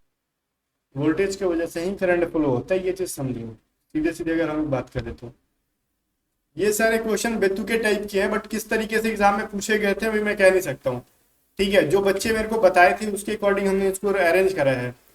और कई बार बच्चे ना अटपटे सवाल भी आके बता देते हैं, बट ये सभी चीजें ये मत सोचना कि बेतुके हैं, ये कहीं ना कहीं आपको काम आएंगे एग्जाम में, तभी मैं करा रहा हूँ, अदरवाइज नहीं कराता। विद्युत प्रेरण किसके द्वारा होती है भाई, तो जो भी मैग्नेटिक फील्ड उत्पन्न होती है वो किससे होती है, जो चेंजिंग मैग्नेटिक फील्ड होती है वो किससे होती है, विद्युत प्रेरण की वजह से ही होती है। जो मैग्नेटिक फील्ड्स में जो चेंजेस या फिर जो परिवर्तन देखने के लिए मिलता है वो विद्युत इलेक्ट्रोमैग्नेटिक इंडक्शन की वजह से देखने के लिए मिलता है। धातु का कोई उदाहरण तो कुछ भी नाम ले लो, धातु जैसे लोहा हो गया और तांबा हो गया, ये सभी चीजें मेटल है, और क्या ही बोलो, एल्यूमिनियम हो गया। चलो, और धातु का कोई एग्जाम्पल दे दो तो सीधे है ना वो, और धातु में आ जाएगा अपना ये जो ग्रेफाइट हो गया, ये नॉन मेटल है, सल्फर हो गया, ये नॉन मेटल है, तो कुछ भी हो सकते हैं, डिपेंड करता है ऑप्शन में क्या है। फिर हो गया मानव शरीर में पाचन तंत्र का मुख्य अंग क्या है, तो वो स्टोमच ही है ना, पेट में ही फंसता है। आगे बढ़ते हैं, स्टोमक कहते हैं, चा नहीं कहते, क्या कहते हैं। फिर कह रहे हैं मानव शरीर में श्वसन तंत्र का मुख्य अंग क्या है, तो फेफड़े या लंग्स, तो वो काम को परफॉर्म करते हैं। ठीक है, मानव शरीर में मूत्र का निर्माण की क्रियात्मक इकाई क्या है, फंक्शनल यूनिट ऑफ यूरिन, तो भाई तो ये नेफ्रॉन है। ठीक है, ये चीज याद रखना। फिर कह रहा प्रकाश की गति निर्वात में कितनी होती है, ये कई बार पूछ लिया, 3 × 10⁸, और ये इसका मतलब ये साहब की रिपीटेड क्वेश्चन है, बहुत बार एग्जाम में पूछा गया है। ठीक है, और साउंड की स्पीड ना वाटर के अंदर कितनी होती है, तो ऑलमोस्ट नियरेस्ट वैल्यू होता है 1482 मीटर पर सेकेंड। ठीक है, ध्वनि की गति हवा में कितनी होती है भाई, ये चीज आपसे पूछ लेगा। ठीक है, हवा में कितनी होती है तो बताना होगा। एक्चुअली मैं रुका रिकॉल करने के लिए, ठीक है, टू बी ऑनेस्ट मैं कंफ्यूज हो रहा था, 343 मीटर पर सेकेंड। ठीक है, आगे बढ़ते हैं। एक्चुअली होता है बोलते बोलते ना बहुत सारे डेटा माइंड में जुड़ जाते हैं एक साथ, तो क्या बोला जाए, कहीं गलती ना बोल दिया जाए, होता है ना, वही चीज़ है। विद्युत धारा की दिशा परिभाषित करें। ठीक है, विद्युत धारा की क्या होती है वो, कैसे होता है ये बताओ, पॉजिटिव से नेगेटिव की तरफ या फिर नेगेटिव से पॉजिटिव की तरफ किस साइड होती है। तो ऑब्वियस चीज है ना कि वो पॉजिटिव से नेगेटिव की तरफ जाती है विद्युत धारा में फ्लो। तो ये साइंस के दौरान पढ़ाया भी गया था। प्रकाश की परावर्तन की अवस्थाएं कब होती, परावर्तन की अवस्थाएं कब होती है। ठीक है, तो रिफ्लेक्शन तभी ना होगा किसी सरफेस से टकराएगा और वो मुड़ जाएगा, तो वही सरफेस से टकराना है, वही तो है, बिना टकराए नहीं होगा, सिंपल। अपवर्तनांक का ऐसा यूनिट क्या होता है भाई, इसका कोई डायमेंशन होता ही नहीं है अपवर्तनांक का, रिफ्रैक्टिव इंडेक्स का कुछ भी नहीं होता है। तो ऑप्शन में होगा नन ऑफ दीज, या फिर जो भी होगा उसको आंसर कर देना, कुछ नहीं होता। ध्वनि तरंगों के प्रकार, ध्वनि तरंगों के प्रकार कौन कौन से हैं भाई, तो ध्वनि कौन कौन से हैं, ये क्या सीन है, ये तो लॉन्गिट्यूडनल ही होता है ना अभी प्रकार क्या। अच्छा एक मैकेनिकल, मैकेनिकल हमने आपको पढ़ाया था, मैकेनिकल भी होता है तो इसलिए हो सकता है। ठीक है, तो यहाँ पे कौन कौन से है ना, तो ये तो लॉन्गिट्यूडनल है और एक मैकेनिकल भी होता है, अगर ऑप्शन में दे देना लॉन्गिट्यूडनल एंड मैकेनिकल, अनुदैर्ध्य और यांत्रिक। ठीक है, तो दोनों कर सकते हो, अदरवाइज सिर्फ अगर अनुदैर्ध्य दे रखा है तो वो करो। कौन कौन से है तो ऑप्शन 2 होने चाहिए, बट यहाँ पे सिर्फ एक ही बच्चे बताए होंगे तो हमने एक ही लिखा। बट ये दोनों चीजें मैंने साइंस के दौरान आपको पढ़ाए थे। ठीक है ना, कि साउंड एक वो भी होता है ना, क्या कहते हैं उसको, मैकेनिकल वेव भी है, लॉन्गिट्यूडनल भी है, दोनों है। साइंस वाली सीरीज में पढ़ा रखा था, तो वही सभी चीज़ों को ना बहुत कम टाइम में दिमाग में लाना होता है, एक चीज़ को देख के जोश में आगे नहीं बढ़ जाना। ऑप्शन ए में सिर्फ लॉन्गिट्यूडनल दिया होगा, बी में बोथ दिया होगा, बी में यांत्रिक दिया होगा, ठीक है, और सी में डाल देगा वो क्या कहते हैं उसको, ट्रांसवर्स, और डी में डाल देगा A and B, mechanical and वो लॉन्गिट्यूडनल। तो आपको देखना है कि क्या ऑप्शन में दे रहा है। प्रकाश की तरंग प्रकृति क्या होती है भाई, प्रकाश कैसा होता है, ट्रांसवर्स होता है। ठीक है, तो ये चीज़ है ना, और भी कुछ होता है प्रकाश की तरंग, हाँ इलेक्ट्रोमैग्नेटिक वेव भी होता है और ये ट्रांसवर्स भी होते हैं, दोनों चीज़ें जैसे मैंने इसमें बोला आपको। अब ये बोला ना कि क्या ऑप्शन में है, अगर मान लो एग्जाम में ना ध्वनि वाले में लॉन्गिट्यूडनल दे देगा, मैकेनिकल दे देगा, तो इसमें आपको वो ट्रांसवर्स ना देके इलेक्ट्रोमैग्नेटिक वेव दे देगा। तो डिपेंड करता है कि क्या आपके एग्जाम में पूछ रखा है, ऑप्शन में क्या है, कुछ चीज़ें ऑप्शन पे भी छोड़ा जाता है। मानव शरीर में रक्त और में पानी का अनुपात क्या होता है, पानी ऑलमोस्ट 90% होता है भाई, इसलिए क्या जाता है पानी खूब पियो। रक्त में शर्करा का जो है ना स्तर किससे नियंत्रित होता है, तो पैंक्रियाज कह लो, इंसुलिन कह लो, सेम बात है, इंसुलिन पैंक्रियाज से निकल के तो आ रहा है। हृदय की धड़कन को नियंत्रित करने वाला प्राकृतिक पेस मेकर कौन सा है, तो प्राकृतिक पेस मेकर, उसको पेस मेकर ही तो बोलते हैं। अच्छा ठीक है, एक चीज मैंने आपको बोला था ना कि उसको साइनोट्रियल नोड कहा जाता है, भाई पूछा होगा, हो सकता है, देखते हैं ऑप्शन में उस समय क्या दिया था भाई। एस ए नोड को ना आप ये लिख सकते हो अपने नोट्स पे, अगर आपने प्रिंट करा लिया पीडीएफ और उसके बाद देख रहे हो तो ये चीज लिख लेना आप, साइनोट्रियल नोड इसको कहते हैं हम लोग। ठीक है, साइनोट्रियल नोड इसको कहा जाता है। आगे बढ़ते हैं, ऐसे तो शॉर्ट फॉर्म में लिख रखा है। फिर है मानव शरीर में प्रतिरक्षा प्रणाली के मुख्य अंग कौन से होते हैं भाई। अब देखो ये सवाल है, अब प्रतिरक्षा प्रणाली के मुख्य अंग पूछेगा ना, तो मान लो दिमाग में पहले क्या आएगा, डब्ल्यूबीसी, यही ना आएगा। बट डब्ल्यूबीसी आएगा तो बोलोगे गलत है, गलत नहीं है। आपको कहा बोन मैरो से वो बन रहा है, थाइमस से बन रहा है, प्लियास स्प्लीन से बन रहा है, बट स्प्लीन भी होता है एक, इसका एक अंग होता है। तो ये डिपेंड करता है ऑप्शन में क्या है। अब देखते हैं ये क्या ऑप्शन में, तो थाइमस, अस्थि मज्जा, ये सभी चीजें, अगर डायरेक्टली डब्ल्यूबीसी किया तो गलत थोड़ी हो जाएगा, वो भी सही रहेगा। तो कुछ चीजें मैंने कहा ना कि ऑप्शन से भी किया जाता है। रक्त में ऑक्सीजन का परिवहन कौन करता है, अब मैं बोल दूंगा आरबीसी तो बोलोगे नहीं, अब मैं बोल दूंगा हीमोग्लोबिन तो कहोगे हाँ, भाई बात तो वही हुआ, उसी के अंदर हीमोग्लोबिन होता है। फिर कहोगे मानव शरीर में पाचन तंत्र का मुख्य कार्य क्या होता है भाई, पाचन तंत्र क्या करता है, वो खाना को पचाता है और जो इंपॉर्टेंट वो होते हैं न्यूट्रिएंट्स होते हैं उनको अवशोषित करके रखता है, बॉडी के अंदर जरूरत पड़ने के हिसाब से खर्च करता है। फिर माइटोकॉन्ड्रिया का मुख्य कार्य क्या है भाई, पावर हाउस है, वो सिंपल सा फंड है, वो एटीपी को क्या करता है, ऊर्जा का निर्माण करता है वो एडेनोसिन ट्राइफॉस्फेट के फॉर्म में। ठीक है, मैं फिर से बोल रहा हूँ एटीपी के फॉर्म में, एटीपी के फॉर्म में पूछ देते हैं एग्जाम में कई बार, याद रखना कि माइटोकॉन्ड्रिया किस प्रकार का ऊर्जा उत्पादन करता है, किस फॉर्म में, तो एटीपी के फॉर्म में। मानव शरीर में हड्डियों का मुख्य कार्य क्या होता है, तो मैंने बोला ना शरीर का स्ट्रक्चर देने में, समर्थन देने में। आगे देखो पानी का अपवर्तनांक, रिपीटेड क्वेश्चन है। ठीक है, 1.33। प्रकाश का अपवर्तन किस माध्यम में अधिक होगा, ये ठीक है, ये बढ़िया सवाल है। प्रकाश का अपवर्तन किस माध्यम में अधिक होगा, तो ये ऑप्शन में देखो, ये ऑप्शन पे डिपेंड करता है, ऑप्शन में क्या है। अभी मैं कैसे कह दूं किस में ज्यादा होगा, एक तेल लगे पेपर में, शीशा में, पानी में, अब क्या ऑप्शन है ना उसके ऊपर डिपेंड करता है। इन सभी में क्या होता है, रिफ्रैक्शन हो सकता है। अब डिपेंड करता है किस पे होगा, तेल लगा पानी नहीं, तेल लगा पेपर दे रखा है, शीशा दे रखा है, पानी दे रखा है, तो सब में शीशा में ज्यादा सबसे अधिक होगा, क्योंकि डेंसिटी उसकी हाई रहेगी तो ज्यादा मुड़ेगा ना वो, और क्या। चलो, डेंसिटी पे डिपेंड करता है। तो ये मैंने कहा ना कि सभी चीजें होंगी तो सब पे, लेकिन किसमें कम ज्यादा। कभी लकड़ी डाल देगा तो लकड़ी में होगा ही नहीं भाई। ध्वनि की गति हवा में किस पर निर्भर करती है, तो ध्वनि की गति हवा में किस पर निर्भर करती है भाई, हवा में किस पर निर्भर करती है, ये चीज सोचने वाली चीज है। तो हवा में क्या ही उसको मिलेगा, हवा में टेम्परेचर के अलावा कुछ मिल सकता है नहीं। मैंने कहा था ना कि हायर टेम्परेचर रहना जरूरी है। तो चलो, हाँ वही चीज है, हायर टेम्परेचर रहने से उसका स्पीड बढ़ जाएगा। तो हवा में कुछ और तो उसको मिलेगा ही नहीं। ठीक है, आगे देखो, वोल्टेज और करंट का मुख्य अंतर क्या है, ये तो हमने पढ़ा पहले। विद्युत प्रेरण किस नियम पर काम कर रहा होता है भाई, ये चीज बताओ। तो फैराड्स लॉ पे काम कर रहा होता है, फैराड का नियम पे। जब एक चालक जब चुंबकीय क्षेत्र में गति करता है तो क्या उत्पन्न होता है, तो उसमें एक क्या वो करंट होगा, वो करंट कैसा होगा, इंड्यूस्ड करंट होगा, प्रेरित धारा होता है वो। NH3 का ये क्वेश्चन इतना बार फिर से यही क्वेश्चन रिपीट हो रहा है। NaCl के अपघटन पर एनोड पर कौन सी गैस निकलेगी, क्लोरीन गैस निकलेगी। सही है। क्षारीय धातुएं आवर्त सारणी के किस में होती है, तो रिपीटेड है, कई बार रिपीट कर चुका है ये किस प्रकार का है, डिस्प्लेसमेंट है, हमने बात किया था इसके ऊपर कि एल्यूमिनियम डिस्प्लेस कर रहा है। परमाणु में इलेक्ट्रॉनों की अधिकतम संख्या 2n² होता है, ये चीज भी हमने बात करा था।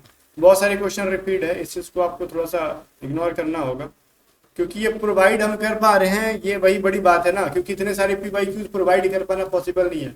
ओवरऑल इसमें 100 से 150 क्वेश्चन ही होंगे जो मतलब ये हैं जो रिपीट नहीं है, बाकी के ऑलमोस्ट 100 क्वेश्चन मान के चलते कि रिपीट भी अगर है तो 150 क्वेश्चन भी अपने आप में इसके PYQ स्टोर करके 2018 से 19 से रखा हूँ, वही अपने आप में बहुत बड़ी चीज़ है।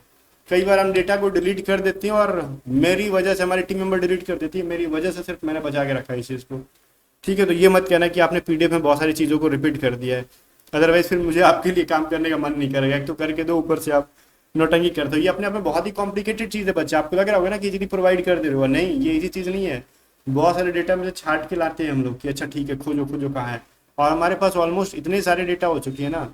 आपके लैपटॉप में अगर 1 टेराबाइट की, अभी मैं बता रहा हूँ जिन्होंने चीज़ें 1 TB की स्टोरेज होगी ना अगर लैपटॉप में, तो हमारे लिए वो कुछ भी नहीं है, इतने सारे डेटा हमने स्टोर कर करके रखा है।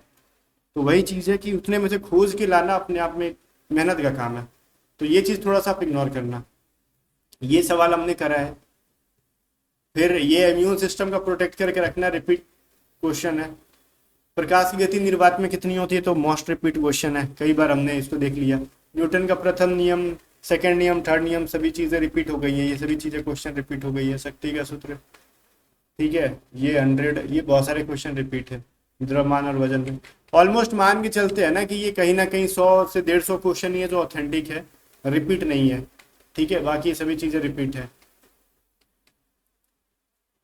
मूत्र निर्माण करने में बोल रहे हैं ना कि क्रियात्मक इकाई नेफ्रॉन है। कोशिका में ऊर्जा का उत्पादन माइटोकॉन्ड्रिया में होता है।